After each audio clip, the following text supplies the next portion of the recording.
ವಂದೇ ಭವಗ್ನಮರಾಸುರಸಿದ್ಧವಂದ್ಯಂ ನಾರಾಯಣಾಯ ಪರಿಪೂರ್ಣಗುಣರ್ಣವಾಯ ವಿಶ್ವೋದಯಸ್ಥಿತಿಲಯೋನ್ನಿಯತಿಪ್ರದಾಯ ಜ್ಞಾನಪ್ರದಾಯ ವಿಬುಧಾಸುರಸೌಖ್ಯದುಃಖಸತ್ಕಾರಣಾಯ ವಿತತಾಯ ನಮೋ ನಮಸ್ತೆ. ನಾರಾಯಣಂ ನಮಸ್ಕೃತ್ಯ ನರಂ ಚೈವ ನರೋತ್ತಮಂ ದೇವೀಂ ಸರಸ್ವತೀಂ ವ್ಯಾಸಂ ತತೋ ಜಯಮುದೀರಯೇ. ಕೃಷ್ಣದ್ವೈಪಾಯನಂ ವ್ಯಾಸಂ ವಿದ್ಧಿ ನಾರಾಯಣಂ ಸ್ವಯಂ ಕೋಹ್ಯನ್ಯಃ ಪುಂಡರೀಕಾಕ್ಷಾತ್ ಮಹಾಭಾರತಕೃದ್ಭವೇತ್. ಮಹತ್ವಾತ್ ಭಾರವತ್ವಾಚ್ಚ ಮಹಾಭಾರತಮುಚ್ಯತೆ. ನಿರುಕ್ತಮಸ್ಯ ಯೋ ವೇದ ಸರ್ವಪಾಪೈ ಪ್ರಮುಚ್ಯತೆ. ಯೋ ವಿಪ್ರಲಂಬ ವಿಪರೀತಮತಿ ಪ್ರಭೂತಾನ್ ವಾದಾನ್ ನಿರಸ್ಯ ಕೃತವಾನ್ ಭುವಿ ತತ್ವವಾದಂ ಸರ್ವೇಶ್ವರೋ ಹರಿರಿತಿ ಪ್ರತಿಪಾದಯಂತಂ ಆನಂದತೀರ್ಥಮುನಿವರ್ಯಮಹಂ ನಮಾಮಿ. ಭೀಮಸೇನ ಸಮೋ ನಾಸ್ತಿ ಸೇನಯೋರುಭಯೋರಪಿ ಪಾಂಡಿತ್ವೇ ಚ ಪಟುತ್ವೇ ಚ ಶೂರತ್ವೇ ಚ ಬಲೇಪಿ ಚ. ಆಪಾದಮೌಲಿಪರ್ಯಂತಂ ಗುರೂಣಾಮಾಕೃತಿಂ ಸ್ಮರೇತ್ ತೇನ ವಿಘ್ನಾಃ ಪ್ರಣಶ್ಯಂತಿ ಸಿದ್ಧ್ಯಂತಿ ಚ ಮನೋರಥಾಃ.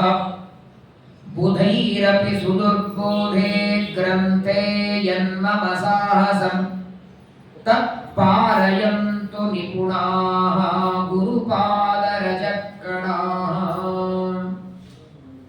ಶ್ರೀ ಗುರುಭ್ಯೋ ನಮಃ. ಶ್ರೀಮನ್ ಮಹಾಭಾರತದ ಸಭಾಪರ್ವದ ಕೊನೆ ಭಾಗದಲ್ಲಿ ಕೌರವ ಪಾಂಡವರ ಮಧ್ಯದಲ್ಲಿ ನಡೆದ ಜೂಜಾಟದ ಅಕ್ಷವಿದ್ಯೆಯ ಒಂದು ವಿಚಾರವನ್ನ ಜ್ಞಾನಿಗಳಾದ ವೈಶಂಪಾಯನಾಚಾರ್ಯರು ಜನಮೇಜಯ ರಾಜನಿಗೆ ನಿರೂಪಣೆ ಮಾಡುತ್ತಾರೆ. ಕುತೂಹಲದಿಂದ ಜನಮೇಜಯ ಪ್ರಶ್ನೆ ಮಾಡ್ತಾನೆ, ಯಾವ ರೀತಿ ಜೂಜಾಟ ನಡೀತು, ನಮ್ಮ ಪೂರ್ವಜರಾದ ಪಿತಾಮಹರಾದ ಪಾಂಡವರು ಏನೇನು ಪಣಕ್ಕೆ ಇಟ್ಟು ಸೋತರು ಎಲ್ಲವನ್ನೂ ನನಗೆ ವಿಸ್ತಾರವಾಗಿ ಹೇಳಬೇಕು ಅಂತ ಪ್ರಾರ್ಥನೆಯನ್ನ ಮಾಡಿದ್ದಾನೆ.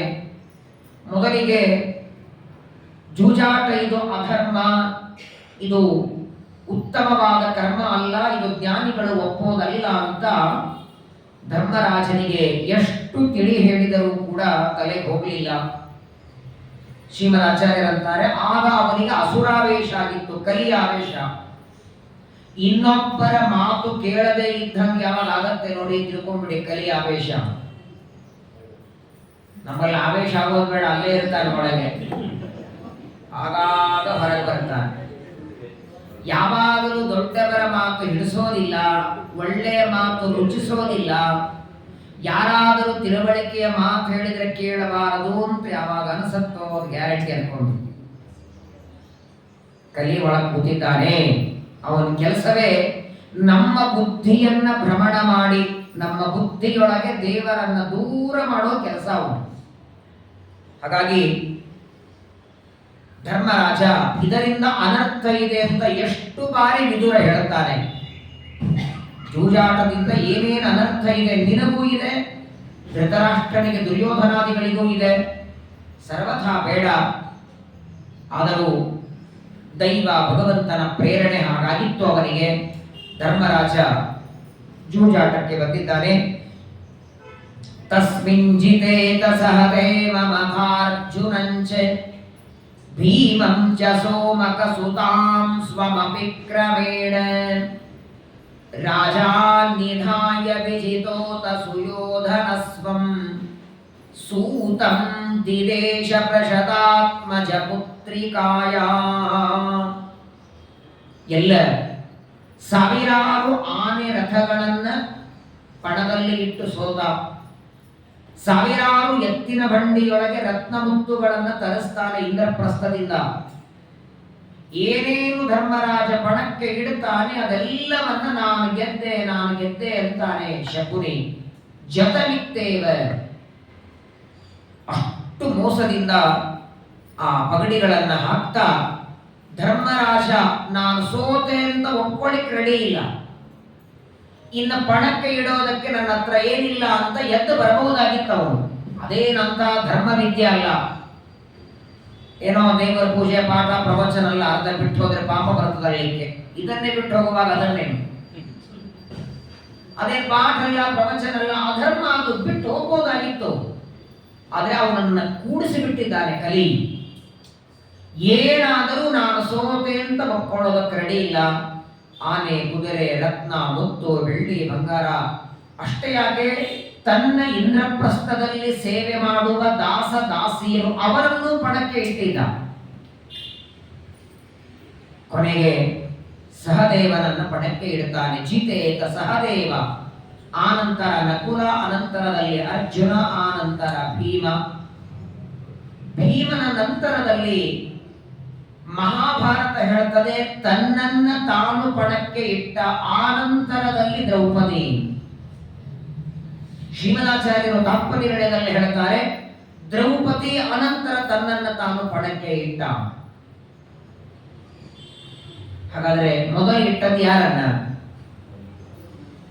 ತನ್ನನ್ನು ತಾನು ಪಣಕ್ಕೆ ಇಟ್ಟು ಸೋತ ಮೇಲೆ ದ್ರೌಪದಿಯನ್ನ ಪಣಕ್ಕೆ ಇಟ್ಟದ್ದು, ಅಥವಾ ದ್ರೌಪದಿಯನ್ನ ಮೊದಲು ಸೋತ ಮೇಲೆ ತನ್ನನ್ನು ಪಣಕ್ಕೆ ಇಟ್ಟದ್ದು? ನೀವೇನು ಎರಡು ಒಂದೇ ಅಲ್ಲ, ಹೊಟ್ಟೆ ಹೋದರೆ ಆಯ್ತು. ಮೊದಲು ಕಟ್ಟ ಹಾಕಿ ಆಮೇಲೆ ಅನ್ನ ಹಾಕಿದ್ರೆ ಏನು, ಅನ್ನ ಹಾಕಿ ಕಟ್ಟ ಹಾಕಿದ್ರೆ ಎರಡು ಒಂದೇ ಅಲ್ಲ. ಆಚಾರ್ಯರ ನಿರ್ಣಯ ಬಹಳ ಮಾರ್ಮಿಕವಾದ. ಯಾಕಂತ ಕೇಳಿ, ಸಾಮಾನ್ಯವಾಗಿ ಹೆಂಡತಿ ಗಂಡನಿಗೆ ಮಾತ್ರ ದಾಸಿಯಾಗಿರ್ತಾಳೆ, ಪರಪುರುಷನಿಗೆ ದಾಸಿ ಆಗಲ್ಲ ಅವಳು. ದ್ರೌಪದಿಯನ್ನ ಪಣಕ್ಕೆ ಇಟ್ಟು ಸೋತ ಮೇಲೆ ದುರ್ಯೋಧನ ಇವತ್ತಿನಿಂದ ನನ್ನ ದಾಸಿ ಅಂತ ಕರೀತಾರದು ಹೆಂಗ್ ಸಾಧ್ಯ? ಯಾಕೆಂದ್ರೆ ಧರ್ಮರಾಜ ತನ್ನನ್ನ ತಾನು ಮೊದಲು ಪಣಕ್ಕೆ ಇಟ್ಟು ಸೋತ ಮೇಲೆ ಆನಂತರದಲ್ಲಿ ದ್ರೌಪದಿಯನ್ನ ಸೋಲ್ತಾನೆ. ಹಾಗಾದ್ರೆ ತನ್ನನ್ನ ತಾನು ಪಣಕ್ಕೆ ಇಟ್ಟ ಅಂದ್ರೆ ತಾನು ಇನ್ನೊಬ್ಬರ ದಾಸನಾಗಿ ಬಿಟ್ಟ. ತಾನೇ ಇನ್ನೊಬ್ಬರ ದಾಸನಾದ ಮೇಲೆ ಇನ್ನೊಂದು ಪಣಕ್ಕಿಡ್ಲಿಕ್ಕೆ ಅಧಿಕಾರವೇ ಬರಲ್ಲ ಅವನಿಗೆ. ನನ್ನನ್ನ ಪಣಕ್ಕಿಡೋ ಅಧಿಕಾರ ಯಾವಾಗ ಬರ್ತದೆ? ನನ್ನ ಗಂಡ ಆಗಿರೋವರೆಗೆ, ನನ್ನ ಗಂಡನಾಗಿರೋವರೆಗೆ ನನ್ನನ್ನ ಪಣಕ್ಕಿಡಬಹುದು. ತನ್ನನ್ನ ತಾನು ಪಣಕ್ಕಿಟ್ಟು ಸೋತ ಮೇಲೆ ನನ್ನ ಗಂಡ ಅಲ್ಲ ಅವನು ದಾಸನಾದ ದುರ್ಯೋಧನಿಗೆ. ಅಂದ ಮೇಲೆ ನಾನು ಹೇಗೆ ಸೋಲ್ತೇನೆ? ಬಹಳ ಮಾರ್ಮಿಕವಾಗಿ ದ್ರೌಪದಿಯ ಪ್ರಶ್ನೆ. ಎಲ್ಲ 4 ಜನ ತಮ್ಮಂದ್ರನ್ನೆಲ್ಲ ಸೋತ ಮೇಲೆ ಶಕುನಿ ಹೇಳ್ತಾನೆ, ನಿನ್ನ ಅರ್ಧಾಂಗಿಯಾದ ದ್ರೌಪದಿಯನ್ನ ಪಣಕ್ಕೆ ಇಡು.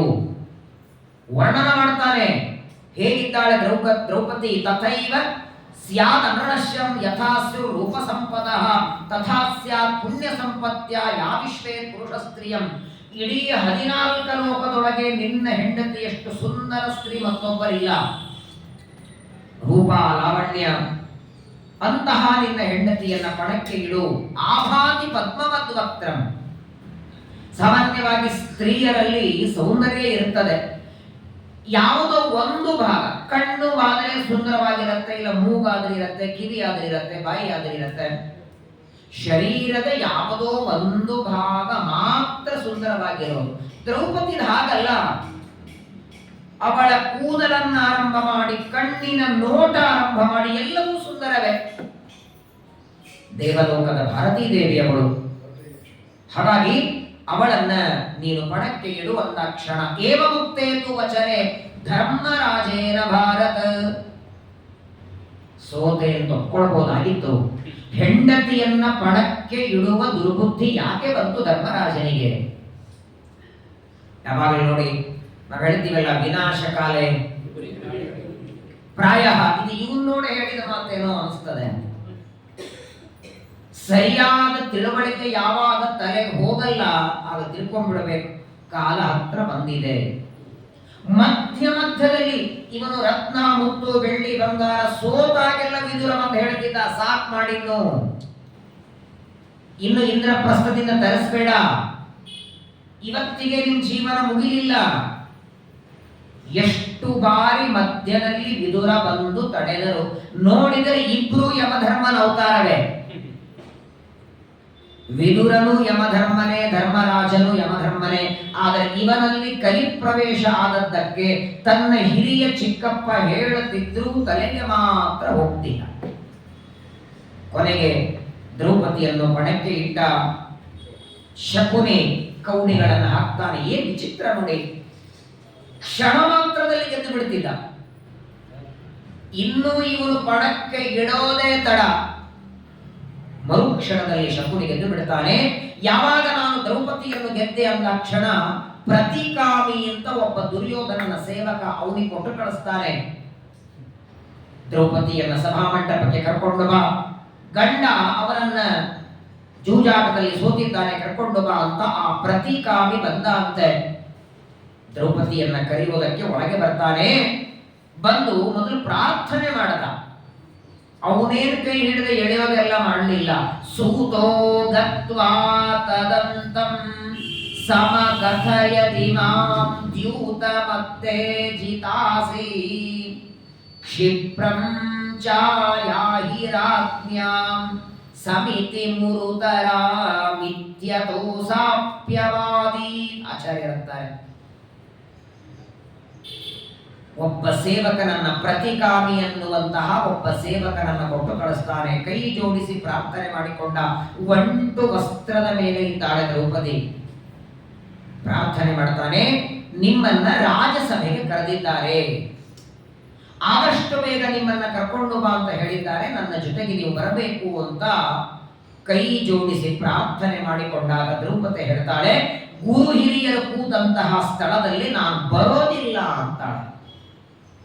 ವಾಸ್ತವಿಕವಾಗಿ ಆ ಕಾಲದಲ್ಲಿ ದ್ರೌಪದಿ ಕಡಿಗೆಯಾಗಿ 2 ಪ್ರಸಂಗದಲ್ಲಿ ಮಾತ್ರ ಒಂಟು ವಸ್ತ್ರದ ಮೇಲೆ ಸ್ತ್ರೀಯರಿರ್ತಕ್ಕದ್ದು. ಸೀತಾದೇವಿ ಅಶೋಕವನದಲ್ಲಿ ಒಂದೇ ಸೀರೆ ಮೇಲಿದ್ದು. ಯಾಕೆ? ಹತ್ರ ರಾಮ ಇರಲಿಲ್ಲ.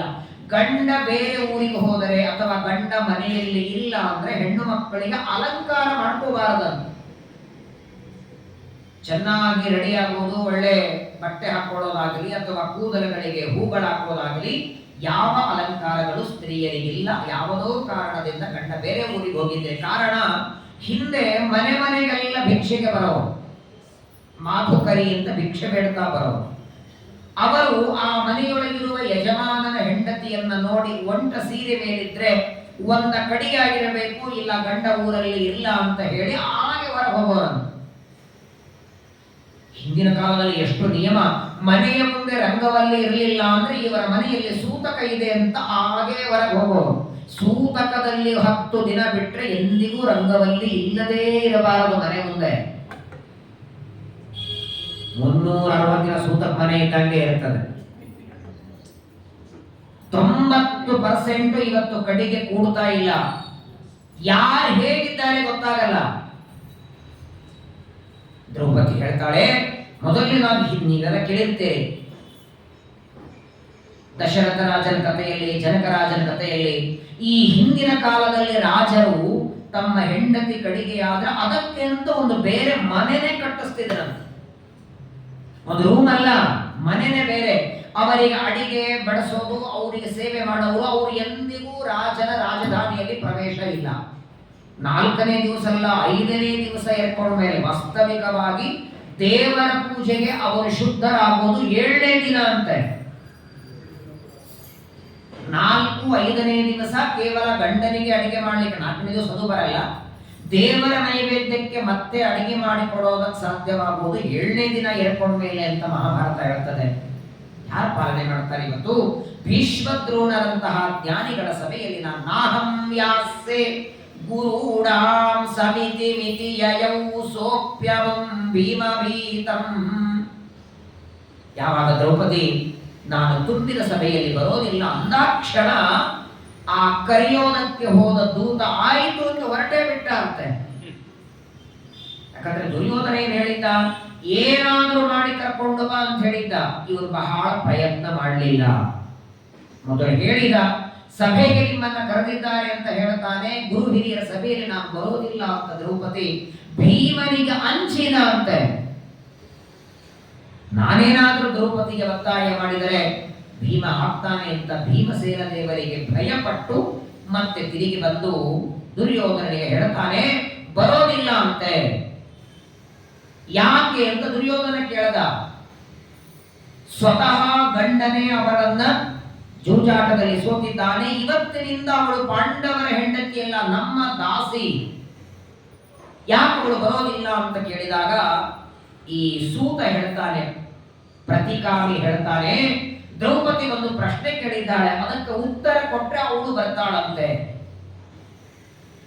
ಧರ್ಮರಾಜ ತನ್ನನ್ನ ತಾನು ಸೋತ ಮೇಲೆ ನನ್ನನ್ನ ಇಟ್ನೋ ಅಥವಾ ನನ್ನನ್ನ ಸೋತ ಮೇಲೆ ತನ್ನನ್ನ ಸೋತನೋ? ಈ ಪ್ರಶ್ನೆಗೆ ಯಾರಾದ್ರೂ ಜ್ಞಾನಿಗಳ ಉತ್ತರ ಕೊಡ್ಲಿ ಇಲ್ಲಿ. ಆಗ ದ್ರೌಪದಿ ಸಭೆಗೆ ಬರ್ತಾಳೆ. ಯಾರೂ ಮಾತಾಡಲಿಲ್ಲ. ಯಾಕಂದ್ರೆ ಭೀಷ್ಮಾಚಾರ್ಯರಂತಹ ಮಹಾಜ್ಞಾನಿಗಳ ಮನಸ್ಸಿನಲ್ಲಿಯೂ ಕಲಿ ಪ್ರವೇಶ ಮಾಡಿಬಿಟ್ಟಿದ್ದ. ಕಣ್ಣೆದರಿಗೆ ಅಧರ್ಮ ನಡೆದರೂ ತಡೆಯುವ ಕೆಲಸ ಮಾಡಲಿಲ್ಲ. ಯಾರೂ ಉತ್ತರ ಕೊಡಲಿಲ್ಲ. ಕೊನೆಗೆ ದುರ್ಯೋಧನ ತಮ್ಮನಿಗೆ ಹೇಳ್ತಾನೆ, ಅವಳೇನು ಪ್ರಶ್ನೆ ಕೇಳೋದು? ಧರ್ಮರಾಜ ತನ್ನನ್ನ ಇಟ್ಟು ಸೋತರೇನು, ಅವಳನ್ನು ಮೊದಲಿಟ್ಟು ಸೋತರೇನು? ಇಬ್ಬರೂ ನಮಗೆ ದಾಸರೇ. ಈಗ ಪಾಂಡವರು ನಮ್ಮ ದಾಸರೇ, ದ್ರೌಪದಿಗೂ ದಾಸರೇ. ಹೋಗಿ ಅವಳ ಕೂದಲನ್ನು ಹಿಡ್ಕೊಂಡು ಕರ್ಕೊಂಡು ಬಾ ಅಂತ ತಮ್ಮನನ್ನ ಆನಂತರದಲ್ಲಿ ಕಳಿಸ್ತಾರೆ. ದುಶ್ಯಾಸನ ಸಭೆಯಿಂದ ಹೊರಟಿದ್ದಾನೆ. ಬೇಡ ಅಂತಾನೆ ವಿದುರ, ಸರಿಯಲ್ಲ ಅಂತಾನೆ. ಏನಿದ್ರು ನಮ್ಮ ಕುರುವಂಶದ ಸೊಸೆ, ಪಾಂಡವರ ಹೆಂಡತಿ, ಪರಸ್ತ್ರೀಯರನ್ನ ಮುಟ್ಟೋದೇ ತಪ್ಪು. ಅದರಲ್ಲಿ ರಜಸ್ವಲೆಯಾದಾಗ ಮುಟ್ಟೋದು ಇನ್ನೂ ಘೋರ. ಬೇಡ ಅಂತ ತಡೆದರೂ ಕೂಡ ಯದಾನಾಸಿ ಕೈತವಮಸ್ಯ ಕಿಂಚಿತ್, ಪ್ರಾಯ ಅಲ್ಪ ಸ್ವಲ್ಪ ತಿಳಿದವರೇ ತಪ್ಪು ಮಾಡ್ತಾರೆ. ಇವನಂತೂ ಮಹಾ ದುಷ್ಟ ವಿಪ್ರಚಿತ್ತಿಯ ಅವತಾರ ಈ ದುಶ್ಯಾಸನ. ಮಹಾ ದುಷ್ಟ. ಧರ್ಮದ ಬಗ್ಗೆ ಎಳ್ಳಷ್ಟು ಗೊತ್ತಿಲ್ಲ ಇವನಿಗೆ. ಅಣ್ಣನ ಮಾತು ಕೇಳಿ ದ್ರೌಪದಿಯನ್ನ ಕರೆಯುವುದಕ್ಕೆ ಬರ್ತಾನೆ. ಯಾವಾಗ ದ್ರೌಪದಿ ಬರೋದಿಲ್ಲ ಅಂತಾಳೆ, ಜೋರಾಗಿ ಕೂದಲು ಹಿಡಿದು ಎಳಿತಾ ಇದ್ದಾನೆ. ತುಂಬಿದ ಸಭೆಯೊಳಗೆ ಭೀಷ್ಮ ದ್ರೋಣರಂತಹ ಜ್ಞಾನಿಗಳು, ಕೃಪಾಚಾರ್ಯರು, ಅಶ್ವತ್ಥಾಮಾಚಾರ್ಯರು, ಇವರೆಲ್ಲ ಮಹನೀಯರು ಕೂತಂತಹ ಸಭೆಯೊಳಗೆ ಜೋರಾಗಿ ಎಳಿತಾನೆ. ಏಕೆ ಹಿ ಪಾಂಚಾಲಿ ಜಿತಾಸಿ ಕೃಷ್ಣೆ ದುರ್ಯೋಧನಂ ಪಶ್ಯ ವಿಮುಕ್ತ ಲಜ್ಜ. ಏಗಿ ಅಂತ ಬಾ ಅಂತಾನೆ ದುಶ್ಯಾಸನ. ಯಾಕೆ ನಾಚಿಕೆ ಪಡ್ತಿದ್ದಿ? ಅಲ್ಲ, ಸಭೆಗೆ ಬರೋದಕ್ಕೆ ನಿನಗೆ ಯಾಕೆ ನಾಚಿಕೆ? ನಿನ್ನನ್ನ ಪಣದಲ್ಲಿ ಇಡೋದಕ್ಕೆ ನಿನ್ನ ಗಂಡನೇ ನಾಚಲಿಲ್ಲ. ನಾಚಿಕೆ ಬಿಟ್ಟು ನಿನ್ನ ಗಂಡನೇ ನಿನ್ನನ್ನ ಪಣದಲ್ಲಿ ಇಟ್ಟು ಸೋತ ಮೇಲೆ ನೀನ್ ಯಾಕೆ ಬರೋದಕ್ಕೆ ನಾಚ್ತಾ ಇದ್ದಿ? ಈ 5 ಜನ ನಿನ್ನ ಗಂಡಂದ್ರೆ ಯಾವ ಕೆಲಸಕ್ಕಿಲ್ಲ. ಇವತ್ತಿನಿಂದ ನಿನಗೆಲ್ಲ ಒಡೆಯ, ರಾಜ ಎಲ್ಲವೂ ನಮ್ಮ ಅಣ್ಣ ದುರ್ಯೋಧನನೇ. ಸಭೆಗೆ ಬಾ ಅಂತ ಜೋರಾಗಿ ಎಳಿತಾನೆ. ಅಳತಾ ಇದ್ದಾಳೆ. ರಜಸ್ವಲ ವಾಪ್ಯತಯಾಜ್ಞ ಸೇರಿ ಏಕಾಂಬರ ವಾಪ್ಯಥವಾ ವಿವಸ್ತ್ರ. ರಜಸ್ವಲ ಕಡಿಗೆ ಆಗಿದ್ಲು, ಏಕಾಂಬರ ಒಂಟ ಬಟ್ಟೆ ಮೇಲಿದ್ದಾಳೆ. 2 ಬಟ್ಟೆಗಳು ಯಾವಾಗಲೂ ಇರಬೇಕಂತೆ ಎಲ್ಲರಿಗೂ, ಪುರುಷರಿಗೂ ಸ್ತ್ರೀಯರಿಗೂ. ಅಧಿರಾಜರು ದೇವಾಂಗ ಪಟ್ಟಿಯ ಮೇಲೂ ಒಂದೊದ್ದಿಕೆ ಬಾಲೆ ಮಹಾಲಕ್ಷ್ಮಿ ಧರಿಸಿದಳು. ದೇವಾಂಗ ಅಂತ ಒಂದು ಬಟ್ಟಿ ನೇಯೋರ ಜಾತಿಯರು. ಅವರದ್ದು ನೇಯ್ಯ ಬಟ್ಟೆ ಯಾವಾಗಲೂ ಮಡಿ ಬರ್ತದೆ ನೋಡಿ. ಬಟ್ಟೆಗಳಲ್ಲಿ ಬಹಳ ವಿಚಿತ್ರ ಇದೆ. ಈ ರೇಷ್ಮೆ ಬಟ್ಟೆಗಳಿಗೆ ಮಡಿ ಬೇರೆ, ಧಾವಣಿಗೆಲ್ಲ ಮಡಿ ಬೇರೆ, ಪಂಚಧೋತ್ರಗಳಿಗೆಲ್ಲ ಮಡಿ ಬೇರೆ. ಪಂಚಧೋತ್ರಗಳ ನಿತ್ಯ ತೋರಿಸ್ಬೇಕು. ರೇಷ್ಮೆ ಮಡಿಯನ್ನ 1 ದಿನ ತೊಯಿಸಿ ಒಣ ಹಾಕಿದರೆ 7 ದಿನ ಬಳಸ್ಬೋದು ಅದನ್ನು. ಆದರೆ ಅದನ್ನ ಬಿಚ್ಚಿಡುವಾಗ ಮಾತ್ರ ಒತ್ತೆ ಪಂಚೆಯಿಂದ ಬಿಚ್ಚಿ ಅದನ್ನ ಮತ್ತೆ ಮಡಚಿಟ್ಟು ಮಾರನೇ ದಿನ ಮತ್ತೆ ಅದನ್ನ ಉಟ್ಟುಕೊಂಡು ದೇವರ ಪೂಜೆ ಮಾಡಬಹುದು. ಪೂಜೆಗೆ ಮಾತ್ರ. ಧಾಬಳಿಯಲ್ಲಿ ಯಾವುದಕ್ಕೆ ಹೇಳಿದ್ದಾರೆ? ನೀರು ತುಂಬೋದಕ್ಕೆ ಅಥವಾ ಮಡಿಯಿಂದ ಬಟ್ಟೆ ಹಾಕೋದಕ್ಕೆ. ಎರಡಕ್ಕೆ ಧಾಬಳಿ ಬಳಸಬೇಕು, ಎಲ್ಲದಕ್ಕೂ ಧಾಬಳಿ. ಅದು ಎಲ್ಲಾ ಕಡೆ ಹಾಸಿಗೆನಲ್ಲೂ ಓಡಾಡ್ತದೆ. ಪ್ರಸಂಗ ಬಂದ್ರೆ ಹೊರಗಡೆ ಹೋಗ್ತಾನೆ, ಅದೇ ಉಟ್ಕೊಂಡು ಓಡಾಡ್ತಾರೆ, ಗಾಡಿ ಮೇಲೆ ಹೋಗ್ತಾರೆ, ಅದೇ ಶಾಲ್ ಆಗ್ತದೆ, ಅದೇ ಹೊಲ್ಕೊಳ್ಳೋದಾಗ್ತದೆ. ಈಗಂತೂ 90% ಮಠಗಳಲ್ಲಿ ಊಟನೂ ಧಾಬಳಿ ಮೇಲೆನೆ. ಎಷ್ಟು ವಿಚಿತ್ರ ನೋಡಿ. ಕಲರ್ ಮೇಲೆ ಬಂದಿವೆ ಅವುಗಳಲ್ಲಿ. ಈ ಒತ್ತಿ ಉಟ್ಕೊಂಡು ಊಟಕ್ಕೆ ಕೂಡ್ತಾರಲ್ಲ ಮಡಿ, ಒತ್ತಿ ಮಡಿ ಶ್ರೇಷ್ಠನೋ ಧಾಬಳಿ ಮಡಿ ಶ್ರೇಷ್ಠನೋ? ಈಗ ಒತ್ತಿ ಮಡಿ ಅಂತೇಳಿ ನೀವು ಪಂಜ ತೊಯಿಸ್ತೀರಲ್ಲ, ನೀವು ಪಂಜ ತೊಯಿಸ್ಕೊಳ್ಳುವಾಗ ನೀವು ಮೈಲಿಗೆ ಇರ್ತೀರಲ್ವಾ, ಹಾಗಾದ್ರೆ ಆ ಪಂಜಿಯೊಳಗೆ ನೀರು ಮೈಲಿಗೆ ನೀರು ತಾನೆ, ನೀವು ಮೈಲಿಗಿದ್ದಾಗ ತಾನೆ ಪಂಜ ತೊಯಿಸಿರ್ತೀರಿ. ನಿಮ್ಮ ಮೈ ಮೇಲೆ ಒಣ ಬಟ್ಟೆ ಮೈಲಿಗೆ ಬಟ್ಟೆ ಇದ್ದಾಗ ಪಂಜಿಯೊಳಗಿರುವ ನೀರು ಮೈಲಿಗೆ ಅದು ಬರ್ತದೆ ಮಡಿಲೆ, ಒತ್ತೆ ಹೇಗೆ ಮಡಿ ಬರೋದು? ವಾಸ್ತವಿಕವಾಗಿ ಒದ್ದೆ ಹೇಗಂದ್ರೆ ಮೊದಲು ಪಂಚೆ ತೊಯಿಸಿಡಬೇಕು, ಆಮೇಲೆ ಧಾಬಳಿ ಉಟ್ಕೋಬೇಕು, ಮಡಿಗೆ ನೀರು ಅದರ ಮೇಲೆ ಹಾಕಬೇಕು, ಆಮೇಲೆ ಅದನ್ನ ಹಿಂಡಬೇಕು, ಆಮೇಲೆ ಉಟ್ಕೋಬೇಕು ಅದನ್ನ, ಆ ನಂತರ ಮಡಿ.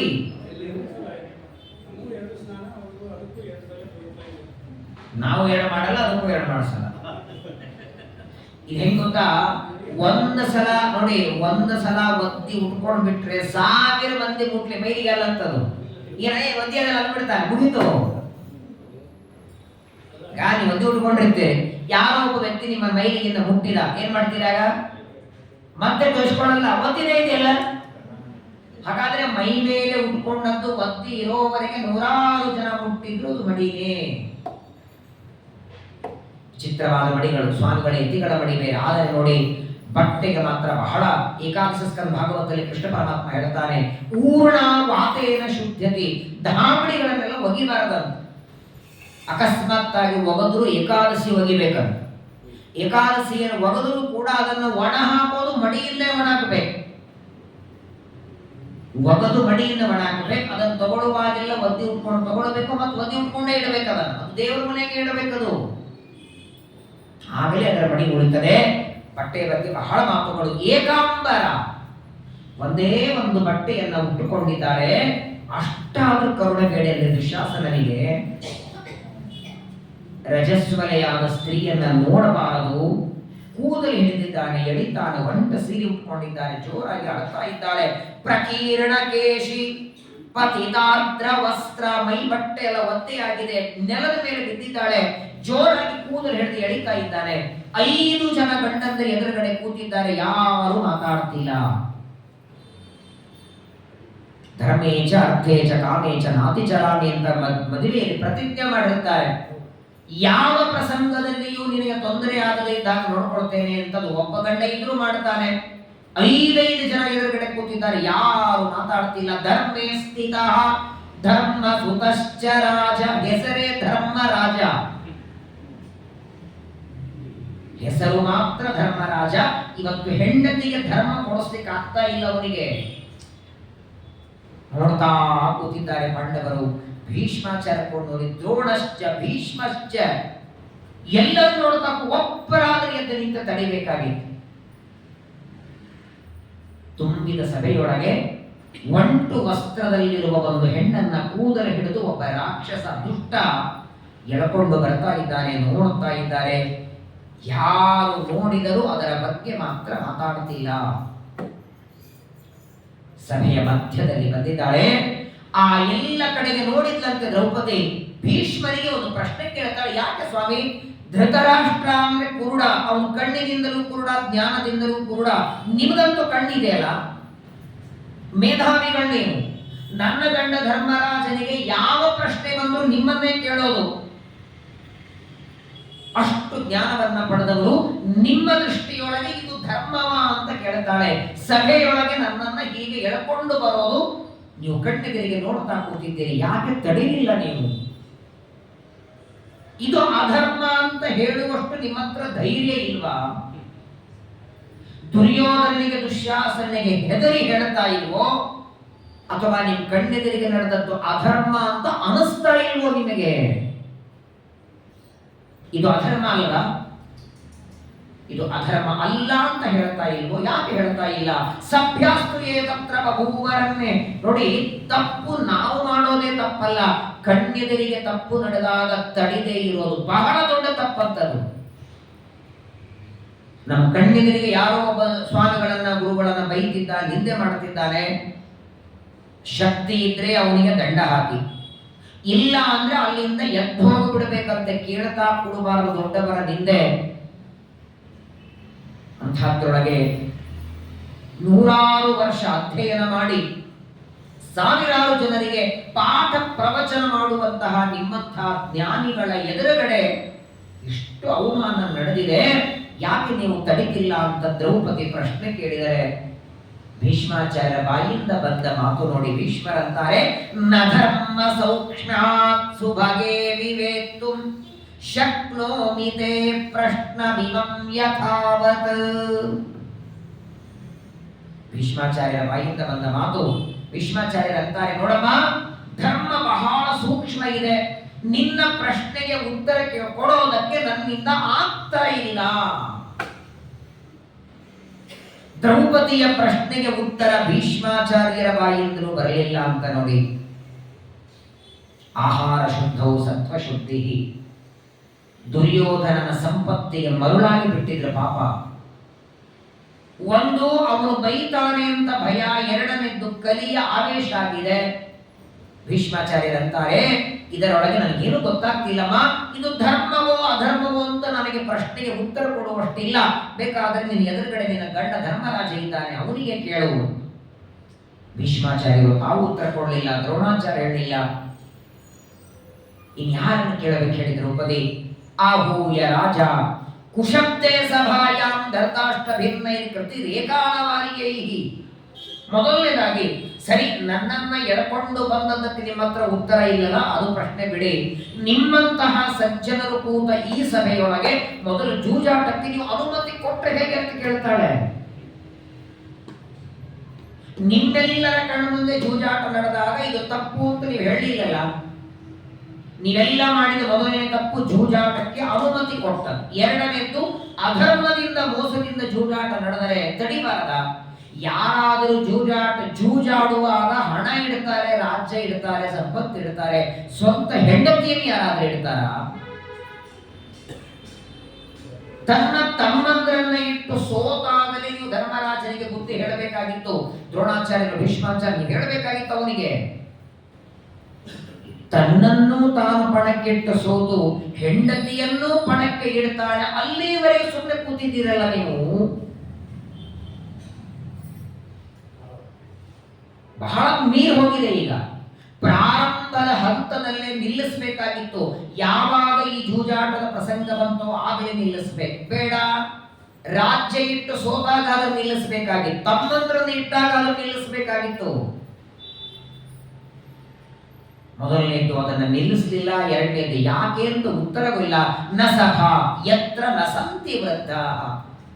ಸಭೆ ಅಂತ ಯಾರನ್ನ ಕರೆಯೋದು? ಬರೀ ಹಿರಿಯರ ಕೂತ ಸಭೆಯಲ್ಲ, ಧರ್ಮಿಷ್ಠರಿರಬೇಕು, ಧರ್ಮದ ಬಗ್ಗೆ ಹೇಳೋರಿರ್ಬೇಕು. ಇಲ್ಲಿ ಯಾರು ಒಬ್ಬರಿಲ್ಲ, ಇದು ಸಭೆನೇ ಅಲ್ಲ ಅಂತ ಬೈದು ಬಿಡ್ತಾಳೆ.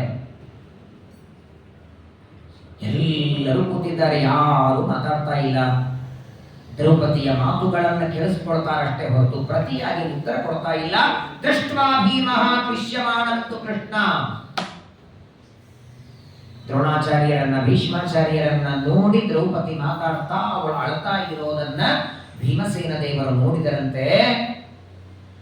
ತಕ್ಷಣ ಕೋಪ ಬಂತು ಭೀಮನಿಗೆ. ಅಲ್ಲಿವರೆಗೆ ಬರಲಿಲ್ಲ, ಬಂದಿದ್ದವರಿಗೆ ಅವಳು ತನ್ನ ದುಃಖವನ್ನ ಹೇಳ್ತಾ, ದುಶ್ಯಾಸನ ಎಳ್ಕೊಂಡು ಬಂದದ್ದು, ಕೂದಲು ಹಿಡಿದದ್ದು, ಅವಳು ನೆಲದ ಮೇಲೆ ಬಿದ್ದದ್ದು, ಅವಳು ಎಲ್ಲ ಭೀಷ್ಮದ್ರೋಣಾದಿಗಳಿಗೆ ಯಾಕೆ ತಡೆಯಿಲ್ಲ ಅಂತ ಕೇಳಿದ್ದು, ಆ ಎಲ್ಲ ದ್ರೌಪದಿಯ ಕಷ್ಟಗಳನ್ನ ನೋಡಿದಂತಹ ಭೀಮಸೇನ ದೇವರಿಗೆ ಪ್ರಚಂಡವಾಗಿ ಕೋಪ ಬಂತು.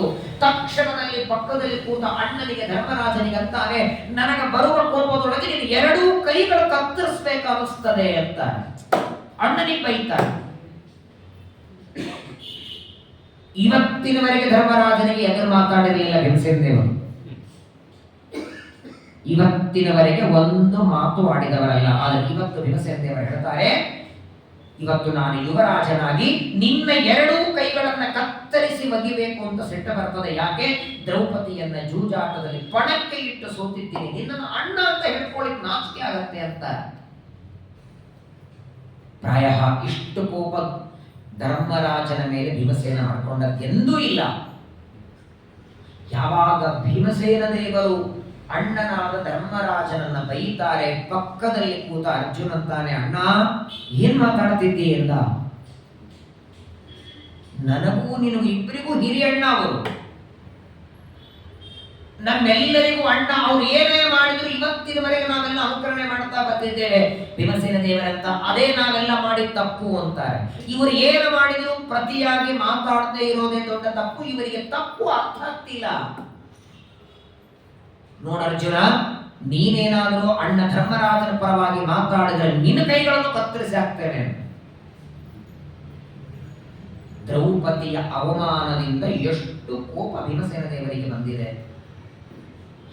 ಇಷ್ಟು ಕೋಪ ಬರಲಿಕ್ಕೆ ಇನ್ನೊಂದು ಕಾರಣ ಇತ್ತು ಭೀಮಸೇನ ದೇವರಿಗೆ. ಕೇವಲ ದ್ರೌಪದಿಯನ್ನ ಆ ಸಭೆಗೆ ಕರ್ಕೊಂಡು ಬಂದದ್ದು ಅಥವಾ ದ್ರೌಪದಿಯ ಕೂದಲು ಹಿಡಿದು ಎಳೆದದ್ದಲ್ಲ. ಏನಾಗಿತ್ತು, 5 ಜನ ಪಾಂಡವರು ಸೋತ ಮೇಲೆ ದ್ರೌಪದಿಯನ್ನ ಪಣಕ್ಕೆ ಇಟ್ಟದ್ದಾಯಿತು. ದ್ರೌಪದಿಯನ್ನು ಸೋತ ಮೇಲೆ ಆಗ ಶಕುನಿ ಕೇಳ್ತಾನೆ, ಏನೋ ಧರ್ಮರಾಜ ಇನ್ನೇನಾದ್ರೂ ಇದೆಯಾ? ಧರ್ಮರಾಜ ಅಂತ ಏನಿಲ್ಲ ಅಂತ. ಆಯ್ತಲ್ಲ, ರಾಜ್ಯ ಕೋಶ ಸಂಪತ್ತು ಆನೆ ಕುದುರೆ ಇಂದ್ರಪ್ರಸ್ಥ ತಮ್ಮಂದ್ರು ಆಯ್ತು, ಹೆಂಡತಿನೂ ಆಯ್ತು, ಇನ್ನೇನಿಲ್ಲ ನನ್ನ ಹತ್ರ ಅಂದಾಗ ದುರ್ಯೋಧನ ಅಂತಾರೆ, ಆ ನಿಮ್ ಕೃಷ್ಣ ಇದ್ದಾನಲ್ಲ ಅವನನ್ನ ಇಡು ಪಣಕ್ಕೆ. ಅವನೊಬ್ಬ ಇದ್ದಾನಲ್ಲ ನಿಮ್ಮ ಪರವಾಗಿ ಯಾವಾಗಲೂ ಮಾತಾಡ್ತಾನೆ, ಅವನನ್ನ ಪಣಕ್ಕಿಡು ಅಂತ ಯಾವಾಗ ದುರ್ಯೋಧನ ಅಂದ. ಆಗ ಬಂತು ಭೀಮಸೇನ ದೇವರಿಗೆ ಕೋಪ. ಅಲ್ಲಿ ಬರೆ ಬಂದಿರಲಿಲ್ಲ. ಯಾವಾಗಲೂ ನೋಡಿ, ಪರೋಕ್ಷೇಪೆ ಹರೇರನಿಂದ ಪ್ರತೋಜಿಪ್ಪಾಂ ಚಿನತ್ತಿಚ. ತಮ್ಮನ್ನ ಬೈದರೂ ಭೀಮನಿಗೆ ಕೋಪ ಬರಲ್ಲ. ದೇವರ ಬಗ್ಗೆ ಎಳ್ಳಷ್ಟು ಮಾತಾಡ್ಲಿ. ಹಾಗೆ ಮುಂದೆ ನೋಡಿ, ನೀವು 18 ದಿವಸದ ಯುದ್ಧ ಮುಗಿದ ಮೇಲೆ ದುರ್ಯೋಧನನ್ನ ಕೊಂದ ರೀತಿನೇ ಬೇರೆ. ಕೇವಲ ತೊಡೆಗೆ ಹೊಡೆದದ್ದು ಮಾತ್ರವಲ್ಲ, ಗದೆಯಿಂದ 2 ತೊಡೆಗಳನ್ನ ಮುರಿದ ಮೇಲೆ ದುರ್ಯೋಧನ ನೆಲಕ್ಕೆ ಬಿದ್ದಾಗ ಕಾಲಿನಿಂದ ತಲೆ ತುಳಿತಾರೆ. ಬಲರಾಮ ದೇವರಲ್ಲಿ ಬಂದು ಹೇಳ್ತಾರೆ ಭೀಮನಿಗೆ, ನೆಲಕ್ಕೆ ಬಿದ್ದವನು ತಲೆ ಮೇಲೆ ಕಾಲಿಡಬಾರದು, ಯಾಕಿಟ್ಟೆ ನೀನು? ಜಗಳಕ್ಕೆ ಬಂದ್ರಂತೆ. ಯಾಕಂದ್ರೆ ಬಲರಾಮ ದೇವರು ದುರ್ಯೋಧನಿಗೆ ಗದಾಪಾಠ ಹೇಳಿಕೊಟ್ಟ ಗುರುಗಳವರು, ಶಿಷ್ಯ. ಯಾಕೆ ಅವನು ತಲೆ ಮೇಲೆ ಕಾಲಿಟ್ಟಿ ಅಂದಾಗ ಭೀಮಸೇನ ದೇವರು ಹೇಳ್ತಾರೆ, ನಾನು ಪ್ರತಿಜ್ಞೆ ಮಾಡಿದ್ದು ತೊಡೆ ಮುರಿತೇನೆ ಅಂತ. ಯಾವಾಗ ನಮ್ಮ ಸ್ವಾಮಿ ಕೃಷ್ಣನನ್ನು ಯಾಕೆ ಪಣಕ್ಕಿಡ್ಲಿಲ್ಲ ಅಂತ ಕೇಳಿದ, ಅವತ್ತೇ ಪ್ರತಿಜ್ಞೆ ಮಾಡಿದ್ದೆ, ಇವನ್ ತಲೆ ಮೇಲೆ ಕಾಲಿಟ್ಟು ತುಳಿತೇನೆ, ಇದು ಕೃಷ್ಣನನ್ನ ಅಂದದ್ದಕ್ಕೆ ಅಂತ ಹೇಳ್ತಾರೆ. ದೇವರ ವಿಷಯದಲ್ಲಿ ಎಳ್ಳಷ್ಟು ಭೀಮಸೇನ ದೇವರು ಸಹನೆ ಮಾಡಲ್ಲ. ಅದಕ್ಕಾಗಿ ಅವರನ್ನ ಶುದ್ಧ ಭಾಗವತ ಧರ್ಮನಿಷ್ಠರು ಅಂತಾರೆ. ಶುದ್ಧೇ ಭಾಗವತೆ ಧರ್ಮೇ ನಿರತೋಯ ವೃಕೋದರ ಆಚಾರ್ಯರಂತಾರೆ. ಪ್ರಚಂಡವಾದ ಕೋಪ ಬಂದಿದೆ. ಆಗ ಅರ್ಜುನ ಸಮಾಧಾನ ಮಾಡ್ತಾನೆ. ತಕ್ಷಣದಲ್ಲಿ ಭೀಮಸೇನ ದೇವರು ತಾವೇ ಸಮಾಧಾನ ಹೊಂದಿದರಂತೆ. ಭೀಮಸೇನ ದೇವರಂತಾರೆ ಅರ್ಜುನನಿಗೆ, ನೋಡು, ಯಾಕೆ ನಾನು ಇಷ್ಟು ಕೋಪ ಅಣ್ಣನ ಮೇಲೆ ಮಾಡ್ಕೊಂಡೆ? ಅವನನ್ನು ಹೊಡೆಯೋದಕ್ಕೂ ಹೇಳಬೇಕಾಗಿರಲಿಲ್ಲ, ಕೇವಲ ಕೈ ಕತ್ತರಿಸಬೇಕು ಅಂತ ಅಂದನೆ ಹೊರತು ಕತ್ತರಿಸಲಿಲ್ಲ. ಯಾಕಂದ್ರೆ ದೊಡ್ಡವರಿಗೆ ಮಾತಿನಿಂದಲೇ ಶಿಕ್ಷೆ ಆಗ್ತಾನೆ. ಜ್ಞಾನಿಗಳಿಗೆ ದೊಡ್ಡವರಿಗೆ ಹೊಡೆಯೋದು ಬೇಕಾಗಿಲ್ಲ, ಮಾತಿನಿಂದಲೇ ಅವರಿಗೆ ಪೆಟ್ಟು ಬೀಳುತ್ತದೆ. ನನ್ನ ಮಾತಿನಿಂದ ಪೆಟ್ಟು ಬಿದ್ದಿದೆ. ಈಗ ಏನೇ ಆಗಲಿ, ಒಂದು ಧರ್ಮ ಕೆಲಸ ಇದ್ರೆ, ಶಾಸ್ತ್ರದ ಸಮ್ಮತವಾದ ಕೆಲಸ ಇದ್ರೆ ಬೇಕಾದಷ್ಟು ಖರ್ಚು ಮಾಡೋಣ. ಏನಿದೆ ಇಲ್ಲಿ?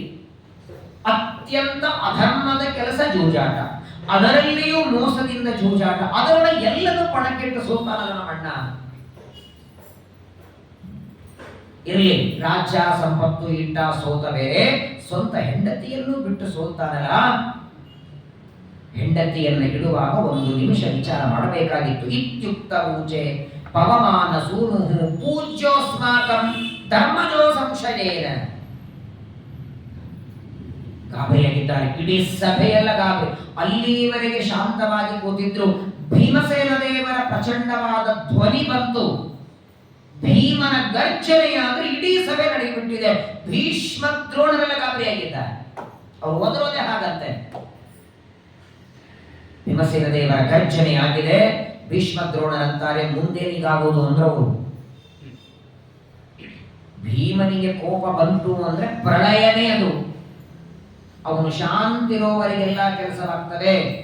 ತಕ್ಷಣದಲ್ಲಿ ಭೀಷ್ಮ ದ್ರೋಣ ವಿದುರಾದ್ಯಾಹ ಕ್ಷಮಸ್ಯ ಸರ್ವಂ ತ್ವಯೋಕ್ತಂ ಸತ್ಯಮಿತ್ತೇವ. ನಡುಗುತ್ತಿದ್ದಾರೆ. ಭೀಷ್ಮ ದ್ರೋಣಾಚಾರ್ಯ ಅಂತಾರೆ, ಭೀಮ ಸ್ವಲ್ಪ ಶಾಂತ ಆಗಪ್ಪ, ನಡುಗುತ್ತಿದ್ದೇವೆ, ನೀ ಕೋಪ ಮಾಡ್ಕೋಬೇಡ, ಅವನು ನಿನ್ನ ಮಾತು ಸುಳ್ಳಲ್ಲ, ನಿಮ್ಮ ಅಣ್ಣನ ಕೈ ಕತ್ತರಿಸಲೇಬೇಕು ಅವನು ಮಾಡಿದ ತಪ್ಪಿಗೆ. ಆದರೆ ಸಭೆಯೊಳಗೆ ಒಂದು ನಿರ್ಧಾರ ಮಾಡ್ತೇವೆ, ನೀನು ಮಾತ್ರ ದಯಮಾಡಿ ಕೋಪ ಮಾಡ್ಕೋಬೇಡ ಅಂತಾರೆ. ನಿವಾರಿತೋ ಧರ್ಮಜೇನ. ಧರ್ಮರಾಜ ಭೀಮನಿಗೆ ಶಾಂತ ಮಾಡ್ತಾನೆ. ಯಾವಾಗ ದ್ರೌಪದಿಯನ್ನ ಕರ್ಕೊಂಡು ದುಶ್ಯಾಸನ ಬಂದ್ರೆ ಆಗ ದುರ್ಯೋಧನ ತನ್ನ ತೊಡೆಯನ್ನು ತೋರಿಸ್ತಾನೆ. ಊರುಂ ಸಂದರ್ಶಯಾಮಾಸ ಕೃಷ್ಣಾಯೈ ಭೀಮಾಹತಂ. ಸಭೆಯೊಳಗೆ ಎಳಕೊಂಡು ಬಂದದ್ದು ದುಶ್ಯಾಸನ. ಆದರೆ ಸಭೆಗೆ ಬಂದ ಮೇಲೆ ಎಲ್ಲರೂ ನೋಡುವಂತೆ ದುರ್ಯೋಧನ ಅಂತಾನೆ, ನಿನ್ನ ಗಂಡ ಸೋತಿದ್ದಾನೆ, ನೀನು ದಾಸಿ ಆಯ್ತಲ್ಲ, ಇನ್ನ ನನ್ನ ತೊಡೆ ಮೇಲೆ ಕೂತ್ಕೋಬಾ ಅಂತ ತೊಡೆಯನ್ನು ಊರುವನ್ನ ಪ್ರದರ್ಶನ ಮಾಡುತ್ತಾನೆ. ತಕ್ಷಣದಲ್ಲಿ ಭೀಮಸೇನ ದೇವರು ಪ್ರತಿಜ್ಞೆ ಮಾಡ್ತಾರೆ, ತಮೋರು ಮೇನಂ ಗದಯೋರು ವೇಗಯ ಬಿಭೇತ್ಸ ಇತ್ತೇವ ಪುನಃ ಸುಯೋಧನ. ಯಾವ ತೊಡೆಯನ್ನು ತೋರಿಸಿ ನನ್ನ ಹೆಂಡತಿಯನ್ನ ಕೂಡು ಅಂತ ಕರೆದಿದ್ದಿ, ಆ ನಿನ್ನ ಎರಡೂ ತೊಡೆಯನ್ನ ಯುದ್ಧದಲ್ಲಿ ನಾನು ಮುರಿದು ಹಾಕ್ತೇನೆ ಅಂತ ಪ್ರತಿಜ್ಞೆ ಮಾಡ್ತಾರೆ. ಮಹಾಭಾರತ ತತ್ವ ನಿರ್ಣಯದ 28ನೇ ಅಧ್ಯಾಯ ಇವಾಗ ಪಾಠ ನಡೀತಿದೆ. ನಮ್ಮ ಬಸವೇಶ್ವರ ನಗರದಲ್ಲಿರುವ ಎಲ್ಲರಿದ್ದಾರೆ, KVR ರಾವ್, ಗೋಪಾಲ್ ಕೃಷ್ಣ ಎಲ್ಲ ಇದ್ದಾರೆ. ಅಲ್ಲಿ ಇದೇ ಒಂದು ವಾರ ಐತೀಗ. ಭೀಮಸೇನ ದೇವರು ದುರ್ಯೋಧನನನ್ನ ಕೊಂದದ್ದು ಧರ್ಮದಿಂದಲೋ ಅಧರ್ಮದಿಂದಲೋ. ಗದಾಯುದ್ಧದ ನಿಯಮ ಏನು? ನಾಭಿಯ ಕೆಳಭಾಗದಲ್ಲಿ ಗದಾಯಿಂದ ಹೊಡಿಬಾರದು ಅಂತ. ತೊಡೆ ಬರೋದೇ ನಾಭಿಯ ಕೆಳಗಲ್ವೇ? ಹಾಗಾದ್ರೆ ನಾಭಿಯ ಕೆಳಭಾಗ ತೊಡೆಯಲ್ಲಿ ಭೀಮಸೇನ ದೇವರು ಗದಿಯಿಂದ ಹೊಡೆದದ್ದು ಅಧರ್ಮ ಅಂತ ಬಲರಾಮ ದೇವರು ಜಗಳಕ್ಕೆ ಬಂದರು. ಅಧರ್ಮ ಅಲ್ಲ ಅಂತ ಕೃಷ್ಣನ ಸಾಧನೆ. ಯಾಕಂದ್ರೆ ಯುದ್ಧ ಮಾಡ್ತಾ ಮಾಡ್ತಾ ಏನ್ ಮಾಡಿಬಿಟ್ಟ ದುರ್ಯೋಧನ, ತಲೆ ಕೆಳಗಾಗಿ ಕಾಲ್ ಮೇಲೆ ಮಾಡಿದ. ಸ್ವಲ್ಪ ವಂಚನೆ ಮಾಡಿ ಭೀಮನನ್ನ ಹೊಡಿಬೇಕು, ತಲೆ ಕೆಳಗಾಗಿ ಹೊಡಿಬೇಕು ಅಂತ ಕಾಲ್ ಮೇಲೆ ಮಾಡ್ತಾನೆ. ಕಾಲ್ ಮೇಲೆ ಮಾಡಿದಾಗ ಆಗ ತೊಡೆ ನಾಭಿಗಿಂತ ಮೇಲಾಗತ್ತೆ, ಕೆಳಗಾಗಲ್ಲ.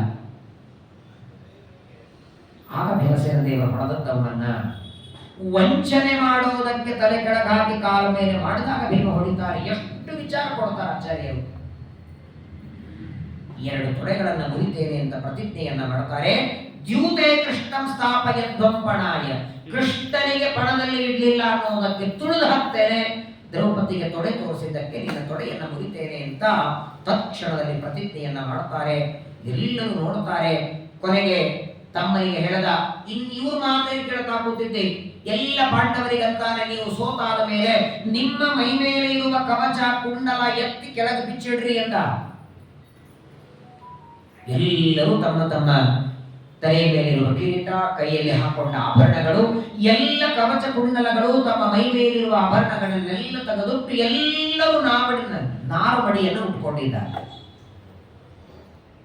5 ಜನ ಪಾಂಡವರಿಗೆ ನೀವೇ ನಿಮ್ಮ ಬಟ್ಟೆಯನ್ನು ಬಿಚ್ಚಿರಿ ಅಂತ ಹೇಳಿದ್ದ ದುರ್ಯೋಧನ. ಆದರೆ ದ್ರೌಪದಿಗೆ ಮಾತ್ರ ಅವಳಿಗೆ ಬಿಚ್ಚು ಅಲ್ಲಿಲ್ಲ. ಹೇಳ್ತಾನೆ, ಯಾರು ಜೂಜಾಟದಲ್ಲಿ ಸೋತಿದ್ದಾರೆ ಅವರೆಲ್ಲರೂ ನಾರು ಮಡಿ ಉಟ್ಕೊಳ್ಬೇಕು. ಆಯ್ತಲ್ಲ, 5 ಜನ ಪಾಂಡವರು ಮಡಿ ಹುಟ್ಟದ್ದಾಯಿತು. ಇಲ್ಲ, ದ್ರೌಪದಿಯನ್ನು ಸೀರೆ ಬಿಚ್ಚಲಿ, ಅವಳಿಗೊಂದು ನಾರು ಸೀರೆಯನ್ನು ಕೊಡೋಣ. ತಮ್ಮನಿಗೆ ಹೇಳ್ತಾನೆ ದುಶ್ಯಾಸನಿಗೆ, ಅವಳ ಸೀರೆಯನ್ನ ಎಳಿ ಈ ನಾರು ಸೀರೆಯನ್ನ ಕೊಡುವಂತಾನೆ. ಎಲ್ಲರೂ ಕಣ್ಣೆದುರಿ ಕೂತಿದ್ದಾರೆ. ಯಾರ ಬಾಯಿಂದಲೂ ಇದು ತಪ್ಪು ಇರಲಿಲ್ಲ. ಸರಿ, ಸಭಾಮಂಟಪಕ್ಕೆ ಕರ್ಕೊಂಡು ಬಂದದ್ದು, ಕೂದಲು ಹಿಡಿದದ್ದು, ಎಳೆದದ್ದು, ನೆಲದ ಮೇಲೆ ಹಾಕಿದ್ದು, ಇದು ಎಲ್ಲ ಅಪರಾಧಕ್ಕೂ ಮಿಗಿಲಾದ ದೊಡ್ಡ ಅಪರಾಧ ಅಂದ್ರೆ ದ್ರೌಪದಿಯ ವಸ್ತ್ರಾಪಹಾರ. ಯಾರು ಮಾಡಲ್ಲ ರೀ. ಇದು ವಿವೇಕಿಗಳ ಸಭೆಯೋ ಅವಿವೇಕಿಗಳ ಸಭೆಯೋ ಅನಿಸ್ತಾ ಇದೆ. ವಿದುರ ಅಂತಾನೆ ಒಬ್ಬರಾದ್ರೂ ವಿವೇಚನೆ ಮಾಡೋಣ. ನಿನ್ನೆ ಹೇಳದ್ನಲ್ಲ, ಅಷ್ಟು ಸಭೆಯೊಳಗೆ ಕಲಿಯ ಪ್ರವೇಶ 7 ಜನರಲ್ಲಿ ಮಾತ್ರ ಆಗಿರಲಿಲ್ಲ.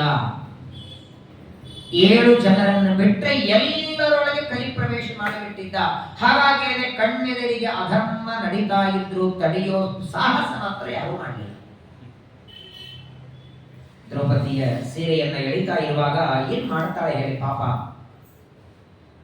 ಮೊದಲನೇದ್ದು ರಜಸ್ವಲೆಯಾದವಳು, ಏಕಾಂಬರ ಒಂದೇ ಒಂದು ಬಟ್ಟೆಯನ್ನ ಉಟ್ಟುಕೊಂಡಿದ್ದು, ಅದನ್ನು ದುಶ್ಯಾಸನ ಎಳಿತಾ ಇದ್ದಾನೆ.